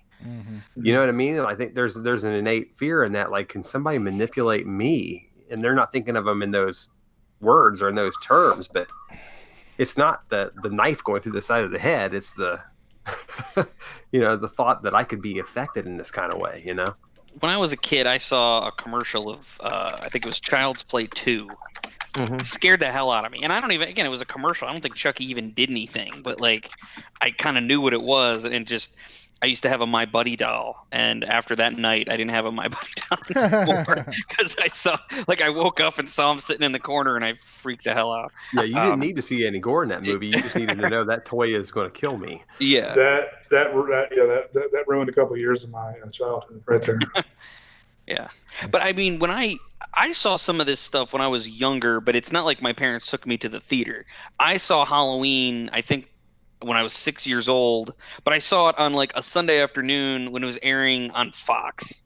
So like, and my mom was watching with me, and I remember like very specifically sitting with her, and she was like, I talked to her, I asked her questions to, again, to Jay's point, like there was an interplay there. I was still scared, but it wasn't like they took me to a theater and just subjected me to it. And then not only did I get scared, but I ruined the movie going experience for everybody else. I don't think I actually saw an R-rated horror movie in theaters until maybe Halloween 6. I think that might be the first, in addition to being the first Halloween I saw in theaters. What a letdown, but that might have been the first horror movie I saw in theaters. But by that point, I'd seen all of Friday the 13th, all Halloween. By that point, I could deal with it. But it's, to your point, it depends on the kid, depends on the environment, all kinds of things. Yeah, I want to ask Lauren a question. When it comes to slasher movies, particularly PG-13, when it comes to slasher movies specifically, if there's a slasher movie that you want to go see and you see that it's been rated PG-13, does that sort of lessen your interest in seeing it? Because to me, a slasher movie is supposed to be R-rated. There's certain elements that need to be in a slasher movie, or it's, you know what I mean? It's just not a slasher movie. What your thoughts?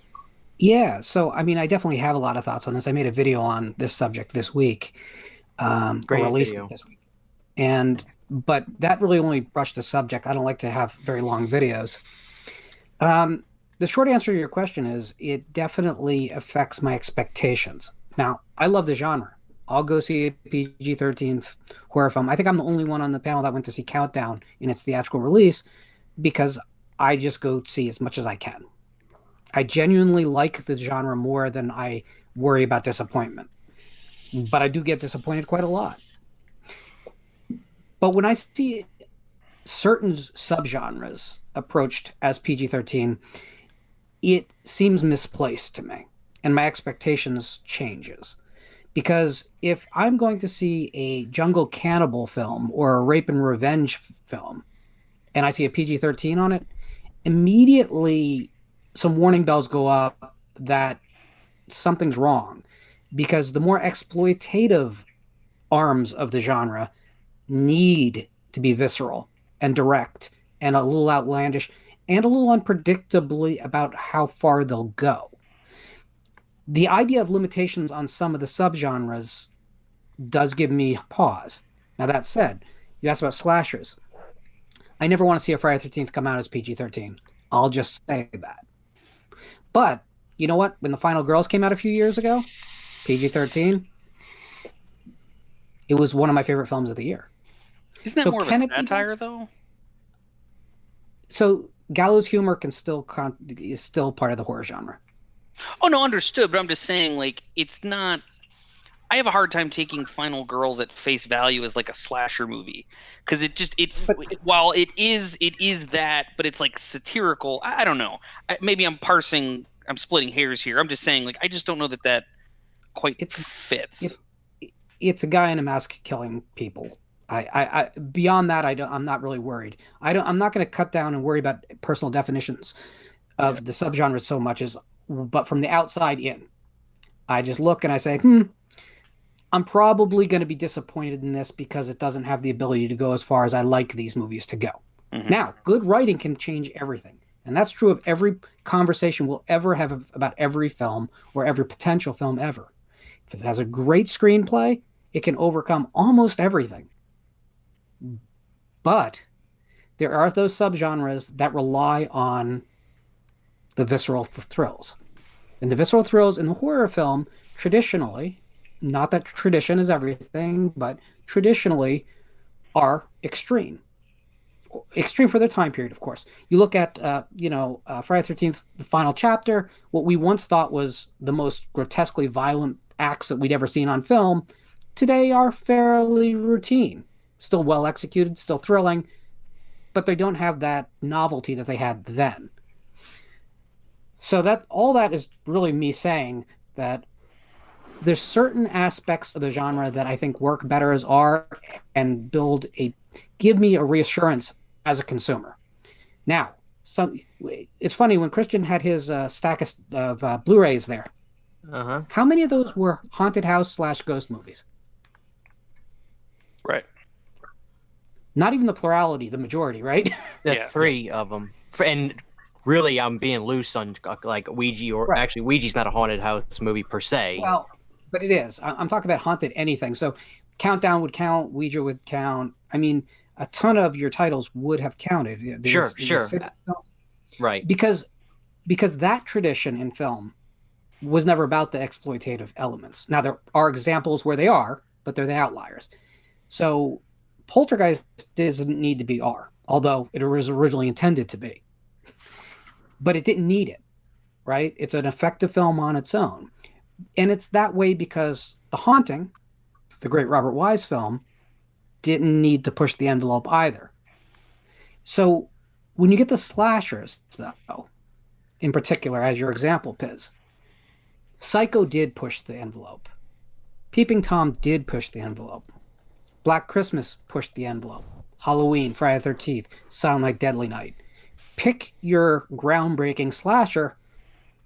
They were all existing on the edge. When you lose that, again, great writing can overcome it, but it's an additional challenge. So I do think it's something that gives me pause in zombie films, although there has been good PG-13 zombie films, but I'd say not as many as unrated or R. Mm-hmm. I mean, would you guys ever want to see Argento go PG-13? Right? Right. It changes your perspective and your expectations. Mm-hmm. And because I'm going to shut up for a second here, but please come back to me because I do kind of want to talk in a very wide sense about this issue. because it's something I didn't go over in my video, which I think kind of puts everything in perspective. Okay. Well, were you going to say something, Stingray? Was Peeping Tom, was that R? I would think so. Was it rated? Yeah. And Psycho was R, right? Yeah. Yeah. Well, actually, depending on the poster, there because back at that time the MPAA worked very differently. Mm-hmm. This was before Valente had taken over the MPAA. There's actually posters you can find where Psycho has an X rating on it. So in certain territories, it was released as an X. That toilet, man, will get you every time. That toilet got him. Yeah. Which Lauren, X rating? Does X rating? I'm sorry. Does X rating mean? Because I'm just curious. I've heard the use of that before. Does X rating mean you legitimately have to be this old to be able to get in the theater, as opposed to bringing a kid to see an R-rated movie? No, that's NC-17. I thought. The MPAA is not a legal organization. They are not part of the government. They are a voluntary group, a nonprofit that is funded by the major distributors. Not the major studios, which is the word everyone uses, which is incorrect. So the distributors. So basically it's a voluntary process. If you go through the process, all it means is the theaters that want to be supported by the Motion Picture Association of America with their approved materials will agree to follow the basic guidelines. But it's an agreement. It's a handshake. There is no legal prohibition from the MPAA on any age group that can buy any ticket for any movie. Now, in certain areas, in certain communities, there are obscenity standards and obscenity laws. So it's not as if you could sell a 5-year-old a ticket to an X-rated film and there'd be no consequences. Depends on your community. But as far as if you sell a ticket for a 13-year-old that will go into an R-rated film, there is no legal repercussion for that. There may be censures from the MPAA as far what you qualify as far as certain promotional materials, matching advertising money, and other support from the studios, but you can't be in any legal trouble. IMDb is hardly infallible, but it lists Peeping Tom as not rated. It was an import, but if it in is, the U.S., it's rated as not rated. Other countries have ratings for it, but I'm just in the U.S. That's how they list it. It would have been an R it certainly was not advertised as a kid-friendly film at the time. Maybe I'm making an assumption, but I don't think I'm off base too hardcore here. I would agree. Mm-hmm. We've had several people in the chat mention the film Lady in White. So do you guys want to mention some of your favorite PG-13 rated horror movies? I know Christian showed off several. Are there any that jump out in your mind, Eric or Stingray or Andrew? Well, the chat's done a pretty good job of covering it all. So.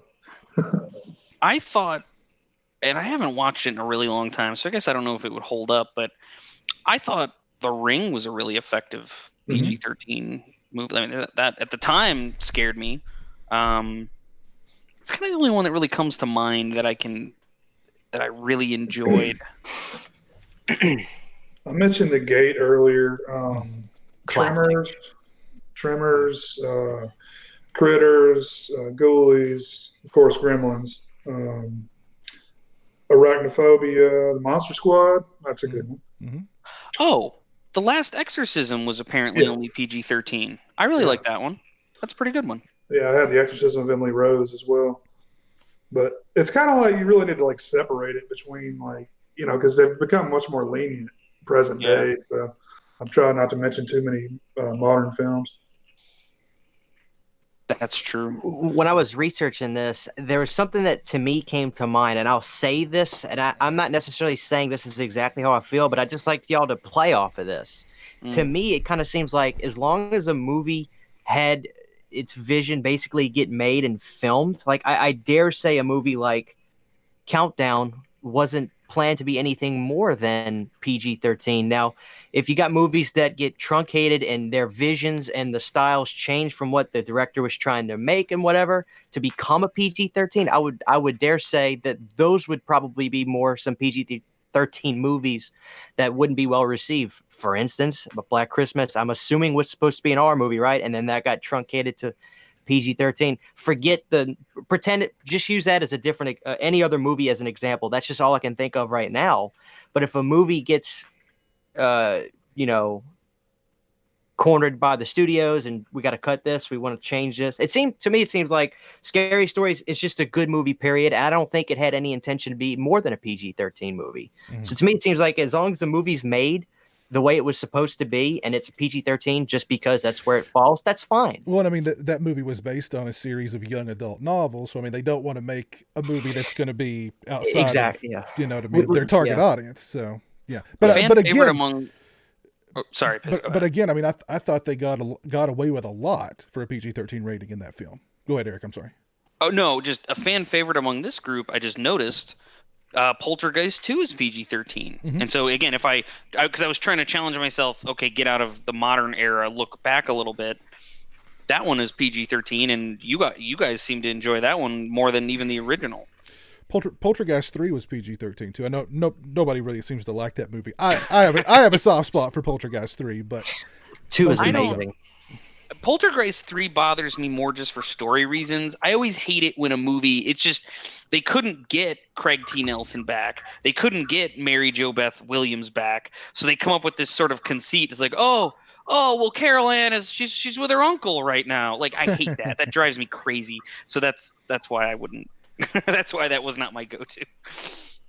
That was your problem with Poltergeist 3? I have many problems, but I'm just saying right through the gate, that's one of the problems I have with Poltergeist. Poltergeist 3 literally forgets about a character. I understand. I'm just saying. Well, I still have a soft spot for it. I don't care.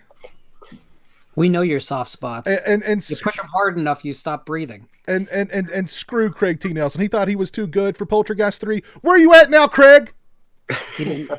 Coach, where you at, Hayden? Were you guys fans of 10 Cloverfield Lane? I just adore that movie, and I was shocked. My wife was like, well, Christian, you got to mention 10 Cloverfield. You love that movie. I said, that's not PG-13. That movie was intense. She goes, no, it's PG-13. I was surprised. I was actually going to mention the original Cloverfield, more of a monster movie or a found footage movie, depending how you want to define that. But that was only PG-13. And again, I may be alone here. You guys seem like the sort of guys who'd be very critical of Cloverfield, but no, I rather like that. I love that stuff. Yeah, I like Cloverfield a lot. I did not like 10 Cloverfield Lane, but I like Cloverfield a lot. I love Fred Flintstone in that movie. He was in a bad mood in that movie, Piz. It just didn't do it. It didn't do it for me. It didn't do it for me. What did you think of the? And I don't want to get too far off topic, but there's the third in the Cloverfield franchise, the one that premiered on Netflix. I actually kind of dug that movie. I haven't seen it. Oh, okay, I forget what it's called now. Paradox. Something. No one's seen it. I remember what happened is Paramount was gonna release it in theaters and they were gonna do it, and then all of a sudden one day it was just oh, it's about to premiere on Netflix. They couldn't work. I liked it. I actually thought it was an interesting, kind of creepy, twisty movie. Yeah, they aired it during the Super Bowl, didn't they? The ad. That was it. That's what happened. Yeah. They said oh, hey, this is going to be on Netflix tomorrow. That's exactly what happened. That old guaranteed money, baby, from Netflix. What was it called? It was Paradox. It was called Paradox. Cloverfield Paradox. I just don't like that word. I guess that's what threw me off. I need to check it out. It's just a weird word, paradox. I don't know. I liked it all that Cloverfield Paradox. It seems like it's a science fiction movie, and it kind of ties. I thought it was interesting. But. Yeah, I liked it all that. All those three movies, they tie in together. That's what I like about it. Oh, cool. That's interesting. Yeah. Anybody else? Anyway, anybody else? Any good PG-13 horror flicks that come to mind? I think it speaks to the point of the episode that we can't think of many more than what we've already said to this point. I mean, I think it comes back to the subgenre, like Lauren was saying, where if it has more supernatural elements, you can tastefully not shoot things or shoot them in a certain way and still effectively tell your story and have your scares in it or your haunts or whatever you want to call them. Yeah. Whereas, going back to the slasher and, Saw even, I mean, we still use the term torture porn. I mean, you can't make Saw without having an R rating just because the torture devices have to be a part of that for it to be a Saw movie. Yeah. You go to Texas Chainsaw Massacre, where the scare that you could be possessed in a possession movie is what kind of drives a story like that. In Texas Chainsaw Massacre, it's like, wow, the brutality of like her hanging on a meat hook while he, prepares crap around him and stuff like that. Like, it's just so insanely real, that was, if you walked in on that, that is what you would see and how crazy that would be.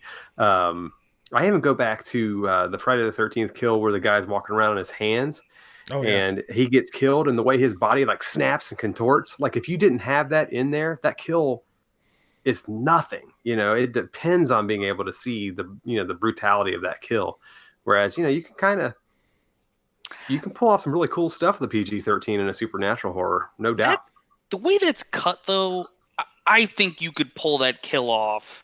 I mean, it's basically, when you watch that on like USA Network, USA Up All Night, Piz. Like, most of that kill is in the movie, even when it's cut for the cable network. Yeah, it's not necessarily gory. Yeah. The thing that I think we seem to be landing, at least what I'm seeing as a trend, is that there are PG-13 movies we think are okay. Like, I like The Last Exorcism. I like The Ring. I don't love them. I think as I'm going through this list, and again, we get into the subgenre thing, the only movie I think I really like is Tremors. But again, that's not, I don't know that's a horror movie like Jaws is a horror movie, right. But I think that means something. There's really nothing in here I think like, oh man, that's just such an awesome movie. It's my favorite movie. It's the best thing ever. I like Tremors a lot. I don't know if I'd say I love it. But, I love Halloween.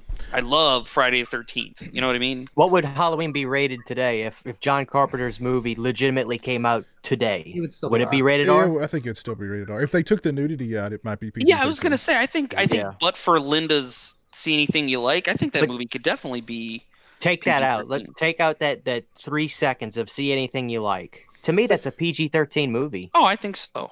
You know what I mean? Well, and the sister at the beginning too, but that's easy to cut. Well, those are some. That was a night. She looked good. I'd keep her in. Well, two of my favorite movies from the 80s, two of my all-time favorite movies are PG-13. The Monster Squad and The Lost Boys. I wouldn't call them hardcore horror movies, but just fun movies. Yeah. Yeah. Oh yeah, I forgot about Lost Boys. Yeah. To me, it just seems like if the movie didn't become PG-13 for the expense of what people in suits wanted it to turn into, yeah, that's the problem. When you set out making a film saying, I want this to be a PG-13 horror film. Exactly, yeah. That's what I'm getting at. I think that's when it's noticeable. When you're having to water it down to the PG-13 because you're like, oh, crap, we got to get butts and seats here, so let's make it as accessible as possible. That's when you get into problems, and that's the Black Christmas remake, what they did with that. I don't care what the director said. That was not intended to be a PG-13 movie in the beginning. Absolutely. There's no. Well, again, I point back to Sinister. Like, he was writing it to be PG-13. Like, and they made it. It's not like they cut anything out of the movie. It was just he wrote it, and the MPAA arbitrarily decided, well, this is too intense for PG-13. This has to be R. Like, but again, I think I'm looking at the writer's intent there. And again, he worked pretty closely with that because that was Scott Derrickson, right? I think they did that. Yes, together. It was Scott Derrickson. Like, he was on board with that. It's not like he wrote PG-13 and Derrickson wrote, filmed it and made it to be R.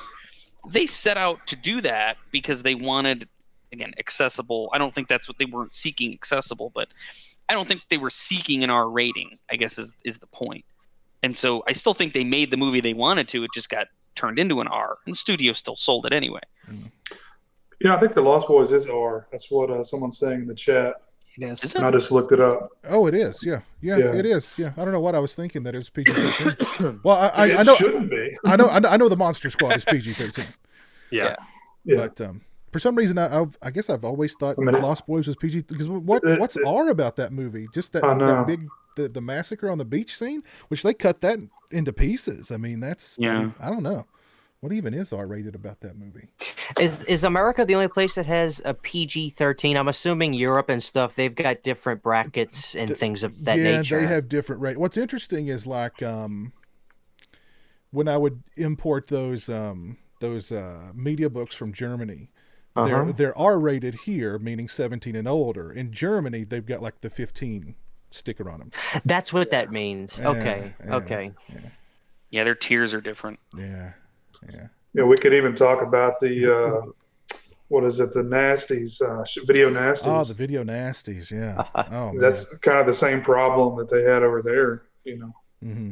Yeah. After these two kids like raped and tortured this other little boy because they claimed they saw Child's Play 3 on VHS. Yeah. That's ridiculous. Which wasn't true. They found out was a lie, but they really ran with it. Tim Capello makes Lost Boys R-rated. It's all that. It's all the baby oil on that sheer oozing sex. I know. Yeah. Just all that machismo. I was going to mention a couple of PG-13 movies that I like. I mean, I love Insidious. That's a good one. I was actually surprised to see that Killer Clowns from Outer Space was rated PG-13. Yeah, that blew me away. But then again, I guess it's all cotton candy, Piz. Yeah. I mean, what's so scary about that?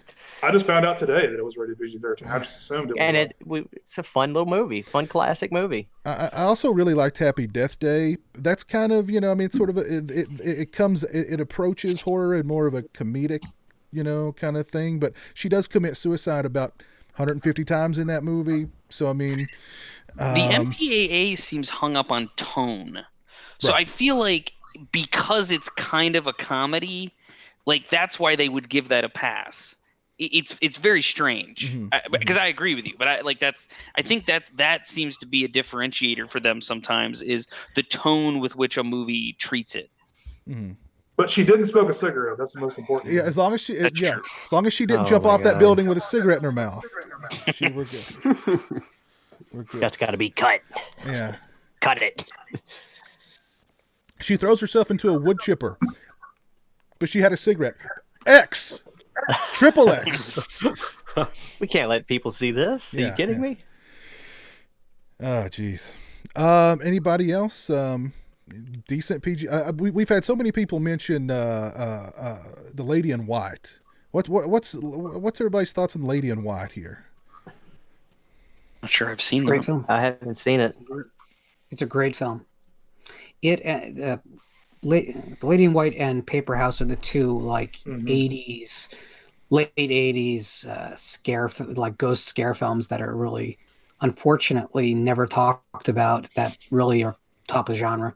Well, and that's because Paper House has never gotten a release beyond VHS in the U.S. In the U.S., yes. Yeah, that's sad. Really sad.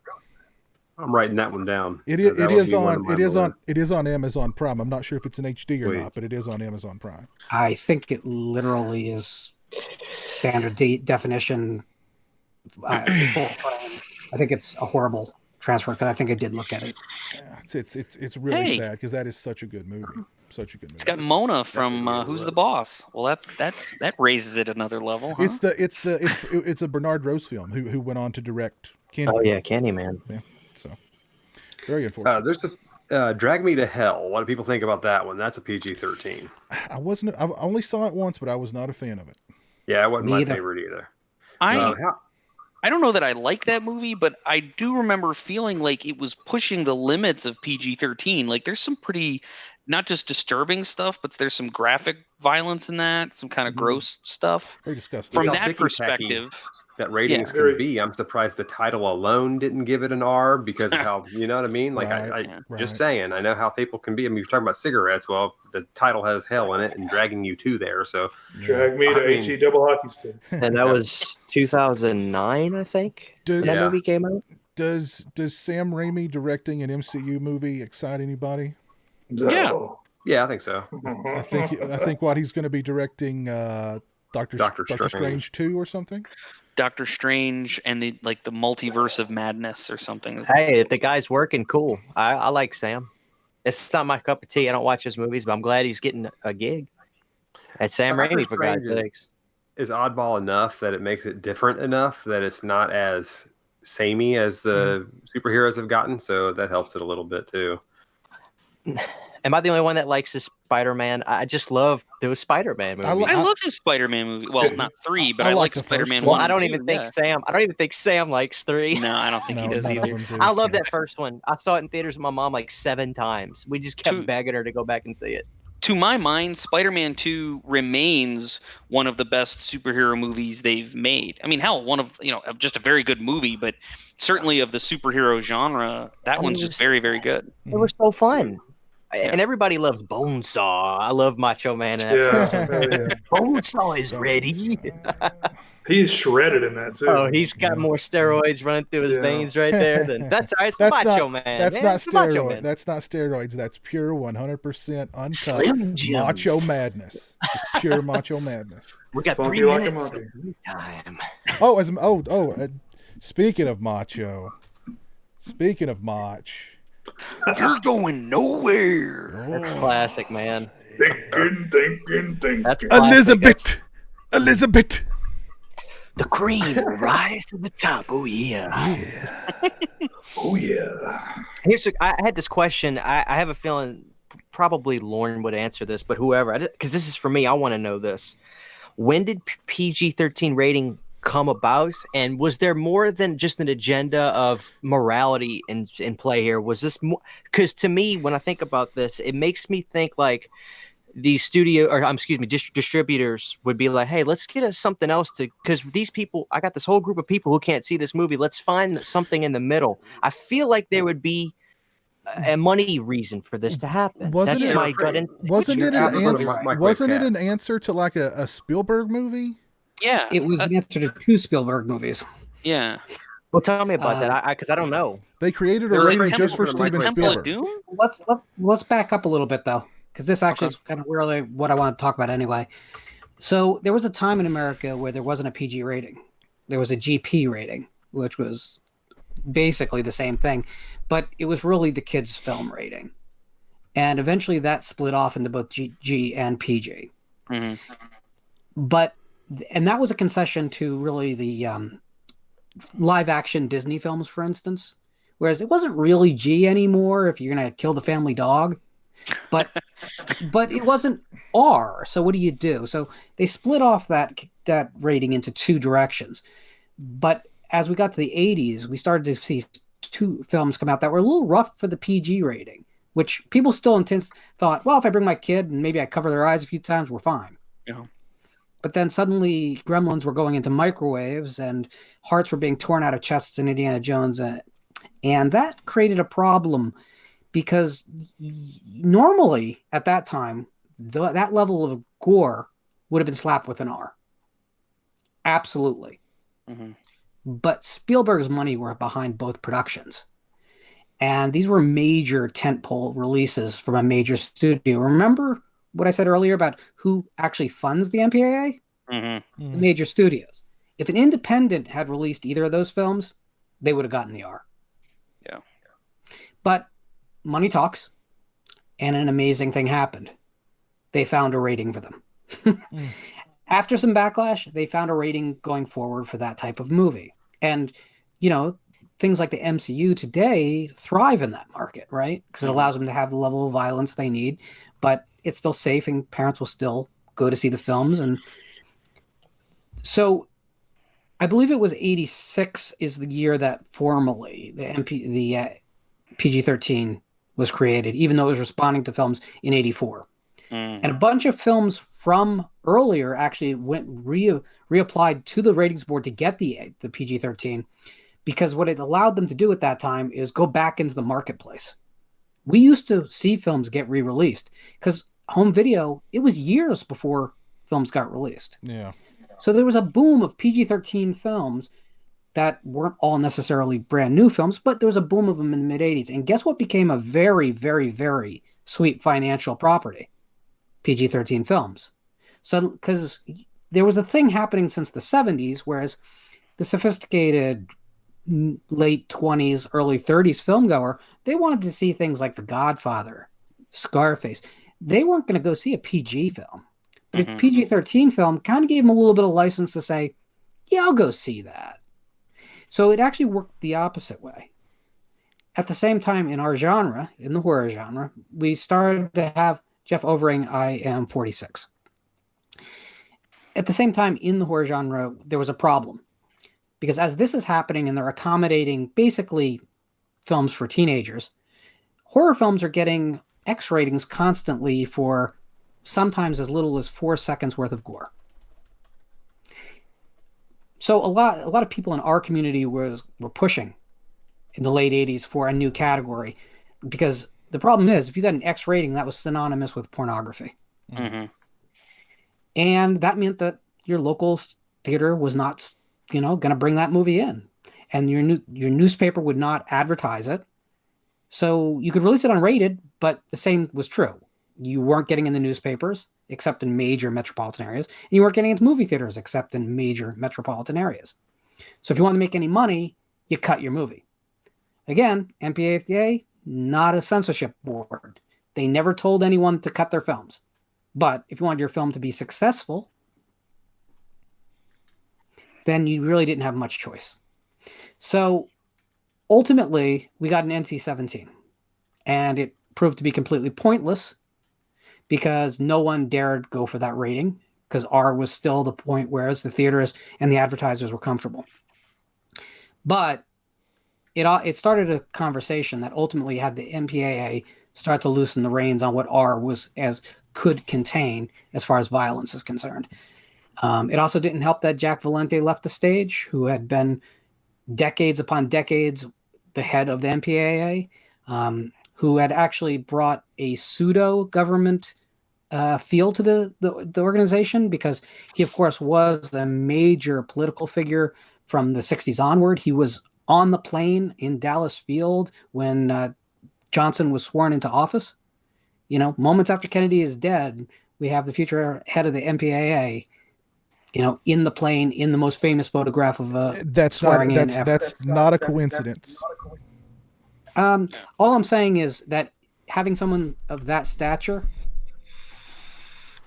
head up your organization brings it a certain weight that you wouldn't have had any other way.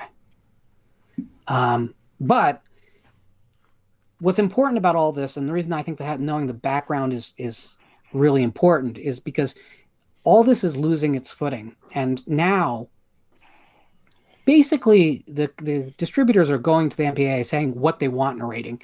And unless they're really coloring outside the lines, they get the rating they want. Well, because all the different... Is it all the different distribution channels? Because my feeling, like, Netflix is kind of one of the things upsetting the apple cart there. It's a lot of things, but one of the big things it is that the exhibitors no longer have any power. They're barely surviving because the profit margin has been squeezed so thin. So who cares what rating something gets? They just want to get butts and seats. And the industry, by the way, we don't release nearly as many R-rated films as we used to. Yeah. Part of that is because comedy is dead, basically.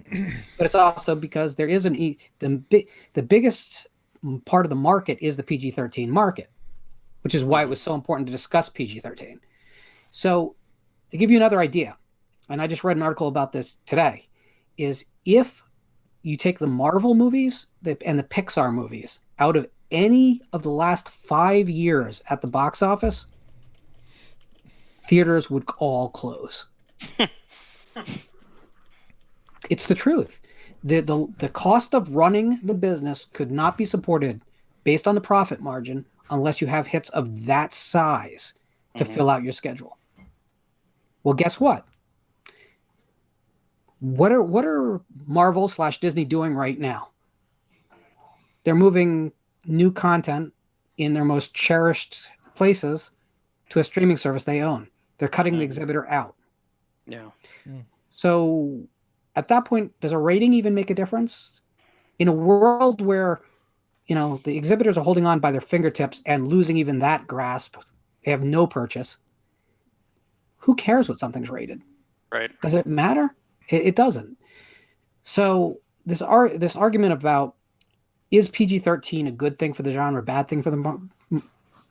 I'm not sure it matters. I think it might be yesterday's conversation and yesterday's argument. The only thing I think is important for us to talk about is whether it's if the mindset is healthy. Because like when Blumhouse released Black Christmas, they were telling the audience something when they released it PG-13. They were looking directly at you and probably everyone in the chat, maybe with a few exceptions, and saying, this movie isn't being made for you. It's being made for 13-year-olds. And what you have to consider about that is we're not talking about Lady in White. We're not talking about Tremors, which are films with fairly broad appeal that happen to fall into that PG-13 bucket. This was something that very cynically was being marketed to an age group. They were self-limiting in order to expand their audience. Counterintuitive maybe, but it's what was happening. I think that is exactly counterproductive to the future of the genre. And that's my spiel. I do want to give a Big Movie Mike update because we've had several people in the chat ask about Big Movie Mike. I actually chatted briefly with Big Movie Mike today. As a matter of fact, he's still in the process of moving. He's not moved yet, but he is still in the process of moving, and he hopes to move soon, and eventually he will return. Nice. I also wanted to pose the question: what do you guys think Scott Steiner would say to PG-13 movies? Do you think Big Papa? Do you think Big Papa Pump?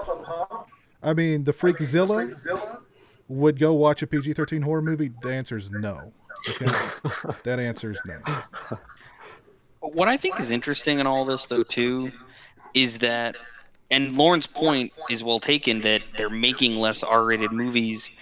And yet the prominence of not just streaming channels, but like HBO and Showtime. So like there is a hunger for quote unquote mature graphic content. It's just that that's moved out of the movie theaters and has moved into the TV space. You know, shows like The Wire and The Sopranos. And, I don't know that we've gotten a really good like R-rated horror show on those networks, but you could make the case American Horror Story on FX. You know, I've seen isn't there like an episode of that show where like Lady Gaga's getting like done doggy style and then she like cuts a dude's throat and murders him. Like there's some graphic stuff on that show. I'm shocked. Yeah. So I just, again, and I don't know what it means, but I think it's interesting that as that's moved out of the theaters, it's kind of moved into TV. I was shocked on nearly a weekly basis with Sons of Anarchy, not just with the violence, but with the sexuality. Yeah. That one was extremely graphic in both categories. Right. Let's see what's going on out in the chat. Jeff Overing says he just started watching The Sausage Factory and he loves it. Well, good. Glad that you like the show, man. Check out the if you haven't done it already, check out the Friday the 13th. Like I think that's how I got hooked on these guys. That Friday the 13th episode, which was it 2 episodes? We did 2. I thought you broke it in half because there's so many. We did. I remember I mainlined that. I think that's what Cameron told me to do. Cameron was like, "Hey, if you're looking for a good time, go and watch this," and that was a good time. Yeah, those were both good shows. Yeah, very long shows too. Let's see who's with. Johnny Dean's with us. Jeff Overing's still with us. Barbecue Network. DJ Donnelly's still here with us. Captain Halloween. A lot of people in the chat don't believe that your age. A lot of people think that you're like 65, Lauren. I don't know. I don't know where they get that idea. Awesome. Let's see some PG-13 recommendations. Temple of Doom, World War Z.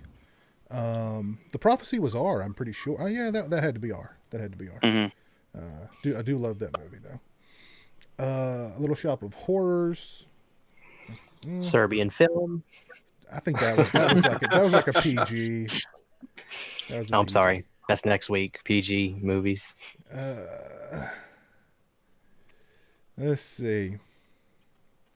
People mentioned Lights Out. I was not a big fan of Lights Out, but Lights Out's getting some love in the chat. The short film's really good. Yeah, the Facebook video was fantastic. I'm being serious, but yeah, the short film's really good. The movie. I agree. The short film's yeah. Unfortunately, the movie didn't have much more to do than repeat that short film over and over. But yeah, I think we've pretty much covered the bases when it comes to PG, PG-13 horror, the future of PG, which there, like Lauren was saying, maybe there is no future in the ratings system at all. I don't know. We'll see. I am interested to hear what's going on this week in Stingray Spotlight. Ooh. We've not had a Stingray Spotlight in like months. What's going on in Stingray Spotlight this week? You know what? I'll just talk about The Gentleman a little bit more. Please do. I really did enjoy it quite a bit. I love that genre, but it's few and far between that you get good films. Especially British gangster films. But that's great, man. It's got a lot of actors they're bringing back from some of the other movies. Trying to think of one of the lead guys in it. It's got Hugh Grant as well, doing a great job. So it's always nice to see him doing like a crazy Cockney accent. Is that movie doing well at the box office? Is it going to be out for a few more weeks? I think it just started last week, so I would imagine at least another week or two. But hell, you never know these days, man. I haven't looked at how it's doing, but once I found out that was Guy Ritchie, I was like, I'm going to see that movie, because I'm a big fan of his. I didn't like a lot of the Sherlock Holmes, and I know he did like Man from U.N.C.L.E. or something. I think those don't even feel like Guy Ritchie. I think he pretty much admitted that he sold out.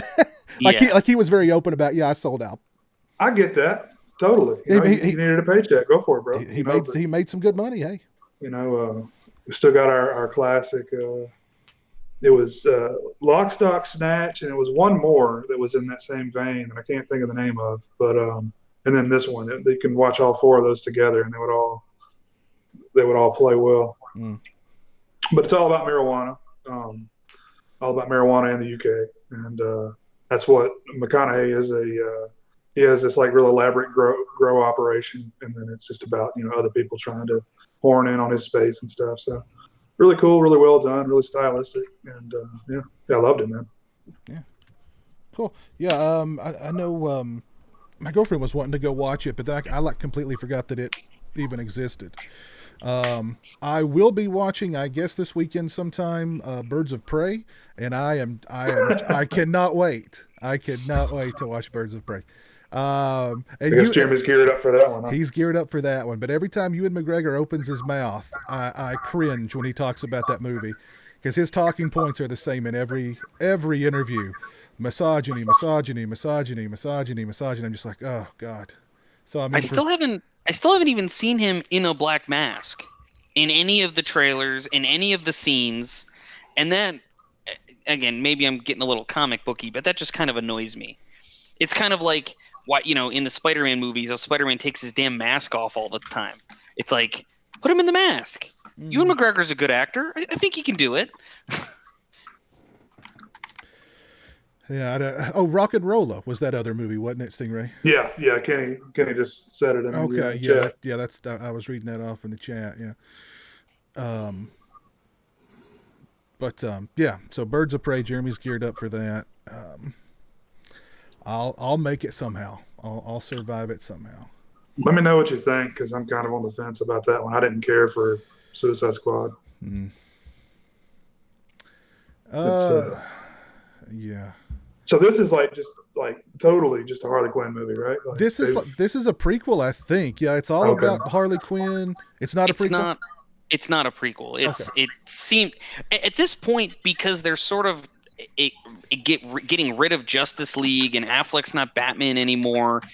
It's like kind of sorta in the same universe, but basically it's after Suicide Squad. Although I don't know, I don't think they're really referencing that much, but it sounds like Harley Quinn kills Joker or thinks she kills Joker, and it happens after that. But it's kind of like sounds to me like it's sort of like a women on a mission movie. because the Birds of Prey are a famous comic book team made up of there's Huntress, and Barbara Gordon is one of them, although I don't think she's in this movie, and a few others. But it's supposed to come after Suicide Squad. Is Jared Leto's not in this, right? I don't. As far as I know, he's not. He's in the Marvel universe now. Yeah, he's Morbius. I hope Morbius is good. I really hope Morbius is good. I've wanted a Morbius movie forever, but that trailer was very underwhelming to me, man. Yeah, I have my doubts. I hope it's good though. I'll see it. Yeah, I'm just very dubious about these spin-off movies where it's well, we're not going to make a Spider-Man movie with Morbius. We're just going to make a Morbius movie. I don't know. Venom can work because Venom had his own comic series and he's done some things on his own. But I still even think trying to make a movie about him where Spider-Man plays no role in it. Again, maybe it's just me. I thought Morbius had his own run too. He may have, but again, I'm getting tired of this. Let's just take every single character and spin off some movie about him, whether or not it makes sense. Well, so that's Sony again, right? Yeah, I'm sure it's going to be straight up origin story till the very end, and then Venom will pop up, or because they're trying to this Sony stuff, they're trying to cross them over or whatever. I'm sure Venom will probably pop up in it or something to that effect, but or maybe Carnage. That'd be cool. Carnage, yeah. Woody Harrelson. Yeah, I don't know. I hope it's good. I have doubts, but I hope it's good. Let's see what this is a newer segment of the show, and what did I call it? What Christian's missing, I think is what I called it, right? Wasn't that what I called it? I think it had homework in the title. Did it? What Christian's missing? I can't remember. Oh God! It was a good segment title. Now I've lost it, but I think basically the point was to maybe broaden Christian's horizons just a little bit, which Christian has been doing very good with that. I think he recently watched A House by the Cemetery and loved that. I did. Let's see. You recently wasn't there? I got Amsterdam coming. That's although Jay was like, "You idiot! It's on Shudder." Which, if I knew it was on Shudder, I would have watched it right away. But it's coming. It's a good Blu-ray. That's a good Blu-ray release. Yeah. I'm so glad Stone's not here because I feel horrible. I never did watch that movie. He said he loved. What was it called? Lake Mungo. I still haven't watched it. Oh. I forgot. I completely forgot. It's a pretty quick one too. It's one that it's a pretty quick one. So you could, if you've got 90 minutes to burn, that would be a good way to do it. And it's good. It's a good flick. Who has a Zippo in their hand right now? That'd be me. Okay. I'm sorry. I've been wondering who that is the whole time. I was like, who's smoking? I don't. It's like one of my fidgety things. I used to when I did smoke back in the day. God, I loved these things, man. Because I would just sit. Did you do the tricks and stuff? Yeah, I would sit and play with it all day and do the tricks and stuff. And so I bought one just to have it because I just sit and fidget with it all day. And I'll be on live streams and I can't hear me playing with it with my headset on, and people in the stream in the chat will be like, "Dude, are you playing with a Zippo? I hear a Zippo." And oh yeah, that's me. It's me. Yeah, I miss those. I have no use for it anymore. yeah, they were fun, man. Yeah, I don't know. I'm gonna start smoking again. You heard it here first. Just start smoking again, just so you can have a Zippo. There you go. Smoking is cool. We can all, admit to that. Well, this show is officially rated R now. But does anybody have anything that they'd like to recommend for Christian? Any deep cuts or any? I know there was some debate over what is a Giallo movie on last week's show. Are there any Giallo movies that we can recommend for Christian? I will say at this point too, I like Lucio more than Dario. Because being a gore guy, I like that. And Lucio seems like he doesn't give an F a little bit more with that. Mm-hmm. I was going to ask, not that I'm trying to be too forward, and I never did. Should I do Crystal Plumage or Cat 09 Tails? Bird with the Crystal Plumage is... I'm sorry, Crystal Plumage. Bird with the Crystal Plumage is really good. and that's his debut movie. Yeah, and that's like that's like the textbook Giallo. Okay. Yeah. Okay. Oh man, that's such a fun genre too. I really haven't seen anything by him so far that I just dislike. I really enjoy Deep Red, but everybody has said, "Oh yeah, you'll like that, you'll like that." So I expected to. Have you seen Tenebrae yet? No. What about Opera? I saw Opera. Thought that was good. It's funny. My wife, I can't say it in front of her. She wants to slap me. I do not love Suspiria. I love the music, but I'm not a massive fan. I love the remake, believe it or not, but I'm not a massive fan of this. I just think it's good. But as far as when it comes to watching these Italian horror movies, which is just, I don't like using the word Giallo because I was completely wrong on what I thought. I thought it legitimately meant I thought Giallo meant Italian horror, which probably makes no sense now that I'm thinking about it. But I've really enjoyed a lot of Lucio movies more. Manhattan Baby, it was pretty good. I didn't expect it to be fantastic. I thought it was okay. But I really am digging him. But I want to get into Dario movies because I know he's going to have the Christian Hannah movie. You know what I mean? Like, he's going to have the one for me that I'm going to just champion till the day I die. And I'm waiting to find that. Well, Bird with the Crystal Plumage is definitely one you should watch. I would actually recommend Tenebrae first. Four Flies on Grey Velvet. Yeah. Deep Red, if he hasn't gone there. He saw Deep Red. Okay. Yeah. And I loved it, Lauren, but... if Deep Red wasn't that movie, I don't know if you're actually going to have that experience. Well, I'm trying to word this properly. Yeah, like Zombie is my favorite Lucio movie, and that's so far because obviously I can't say until I've watched more.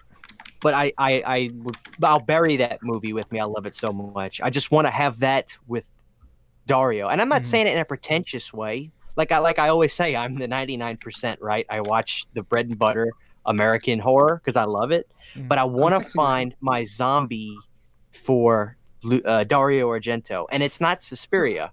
Yeah, I think for me, Tenebrae might do the trick. I think that the thing with Deep Red, and I love Deep Red, but I think Deep Red might be a little too windy, maybe a little too.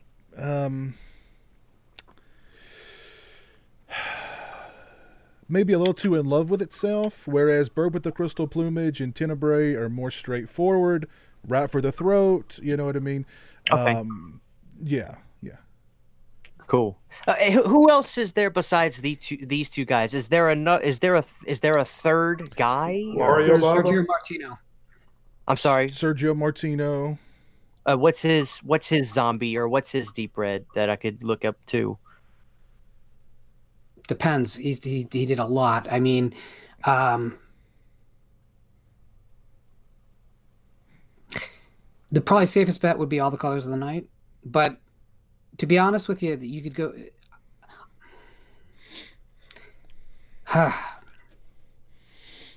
Depends. So I'm trying to get a beat on what you like though, because if Deep Red and Suspiria really didn't do it for you. Well, I'm not good at wording this. It's hard, you know.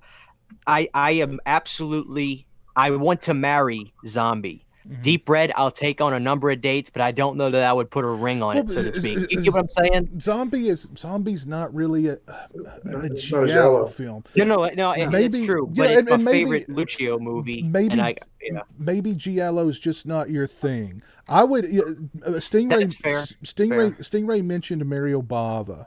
You should look into Twitch of the Death Nerve or Bay of Blood. Now, I'm not a huge fan of that movie, but that's the movie that bridges the gap between American slasher and Giallo. Okay. Yeah. I think I'm the same like everybody. I just don't want to go in and just dislike a movie. I really want to, but I try not to ever lie. Because here's the thing. I have caught myself lying to myself because I bought a $40 Blu-ray and I was like, oh, this movie's awesome. I'm just being honest. And said, I love this movie. It's really good. But then I'll never watch Scared Stiff ever again. It will never, ever go in my Blu-ray player. Now, granted, Piz told me I can't recommend this. And did I listen? No. And I bought it. And my friend was like, how was this? Oh, dude, it was great.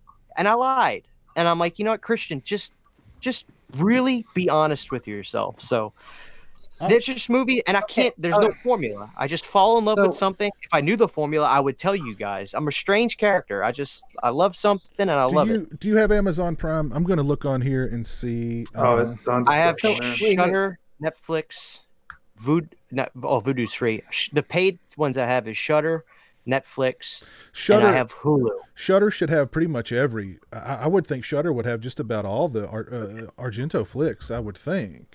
So how about this for Dario Argento? I'm gonna go watch The Bird with the Crystal Plumage. That'll be the next Dario film I'll watch.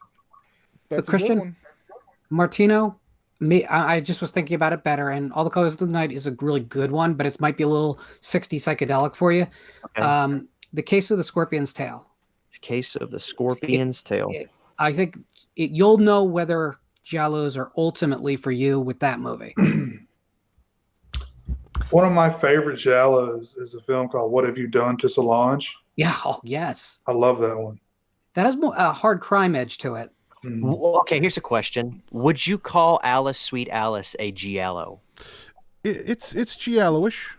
Because I adore that movie. It's Giallo-ish. I wouldn't say it's got Giallo elements, but I don't know if I'd call it a Giallo. Because I like mysteries. I really do. I really do like mysteries.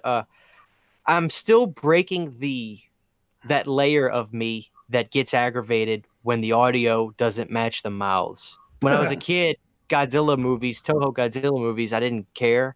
But it's funny now. I just would rather have the actual language with the movie and just have subtitles. Yeah. Because Parasite, oh my God, it was amazing.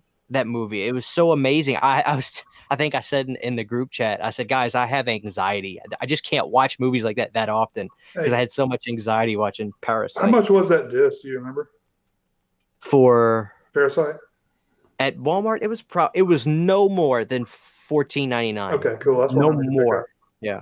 I haven't seen it yet, but I know I'll probably. Yeah. I won't say nothing. Yeah. It's fun. It's funny, Jay. Growing up, Jay, it's like for some reason I have this weird mindset that because it's foreign, the movies just aren't going to make sense, and the personalities these people are going to be so weird that I'm not going to be able to understand it. But the truth is, everybody eats in craps around the world, so that I'm telling myself that, and I'm like, I was like that at one point too, man. And just like once you open up, man, it's so amazing. Yeah, so many experiences you'll have with these films that that you never even knew they were out there. Yeah, my big. Especially when you go to territories that haven't been established as major film producers for decades and decades and decades, there's so much more experimentation because they don't realize that there should be any limitations. And money isn't always the first concern in those countries.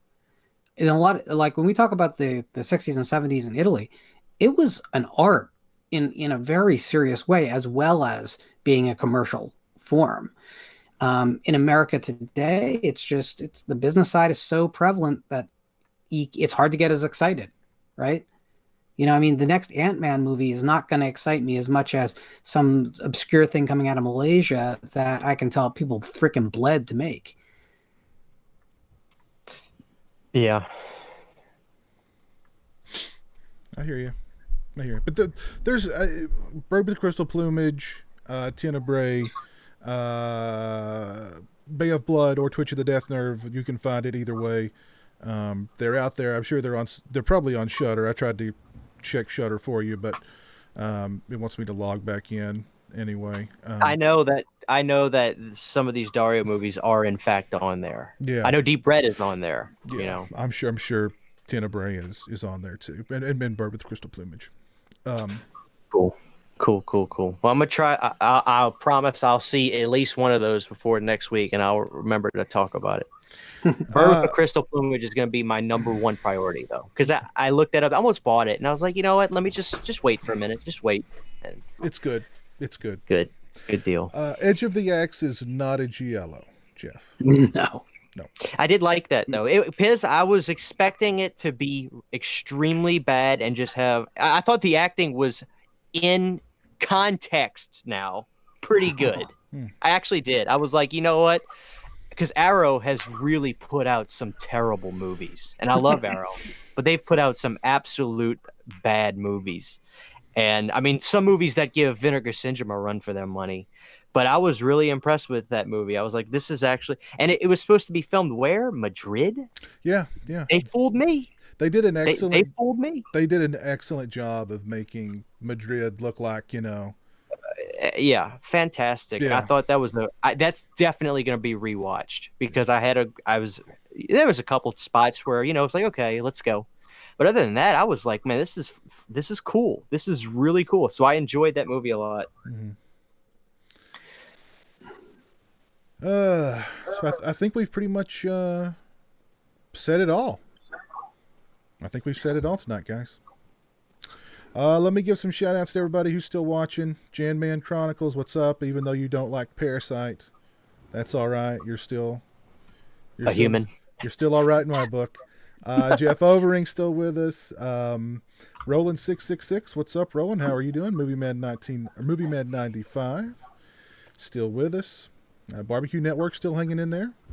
Alex Dodrill. He says that Amazon Prime has a lot of deep cut giallos. Excellent. Good to know.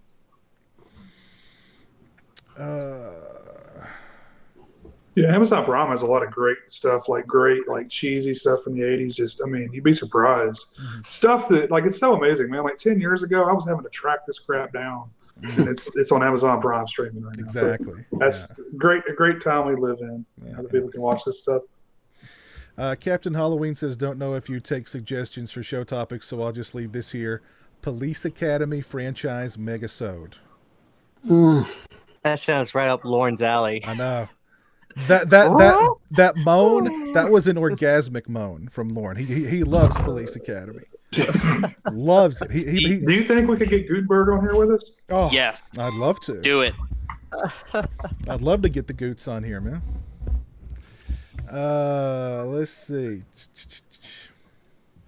Oh, man. Jerry L wants to know our favorite type of beer. Root. Probably like Belgian. I don't like a real dark beer. Something like Hogarten. I like Hogarten, but usually in that kind of style works for me.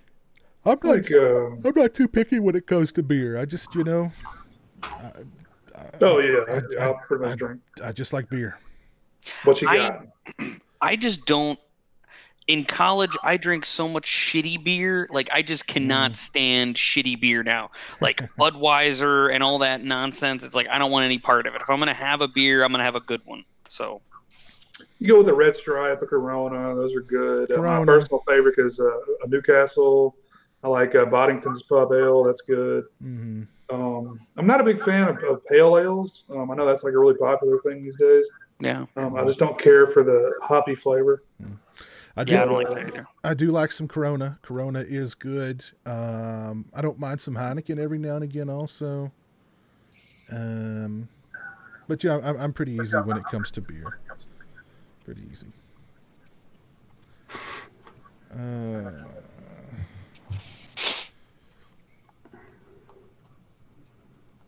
Just scrolling through the chat here, seeing if anybody... Any questions or anything like that? Adam, the Motion Picture History Horror Fan, says another awesome episode. Another awesome episode of the show as always, guys. Awesome speech on the state of horror in regards to the rating system as well that Visited by Voices 1 gave really informative and very knowledgeable. You're very informative and very knowledgeable. When I'm awake. So there you go. My dog just peed all over the basement floor and I had to leave. And now I come back and Lauren's suddenly smart. What happened here? Is that insult to injury or what? There you go. Let's see. Jammy says, I found this channel through Cameron and the Twin Peaks connection. Wow, cool. Good. Glad to have you here, Jamie. Or Jamie, however you pronounce that. Cameron's still in the middle of filming, so he's busy with everything else. Yeah, didn't he say that he's about 2/3 of the way finished with his movie? Yeah. He said he was slated to be done in April, I think, was what he was shooting for. That's awesome. That's cool. I'm looking forward to that a lot. That'll maybe get the bad effort taste to of be season making 3 a out of my feature. mouth. Yeah. And make a feature on weekends. That's a huge effort. No one should look that horse in the mouth. No, and he's had like, there's just been situations where like, again, he's like having to count on some people just sort of giving of their time, and some of these people have like left him high and dry, and so even in spite of that, he's soldiered ahead, and he's done great work. I just can't wait to see this movie. I think it's gonna be good. Yeah, good luck with everything, Cameron. Our buddy Steak Sauce is out in the chat.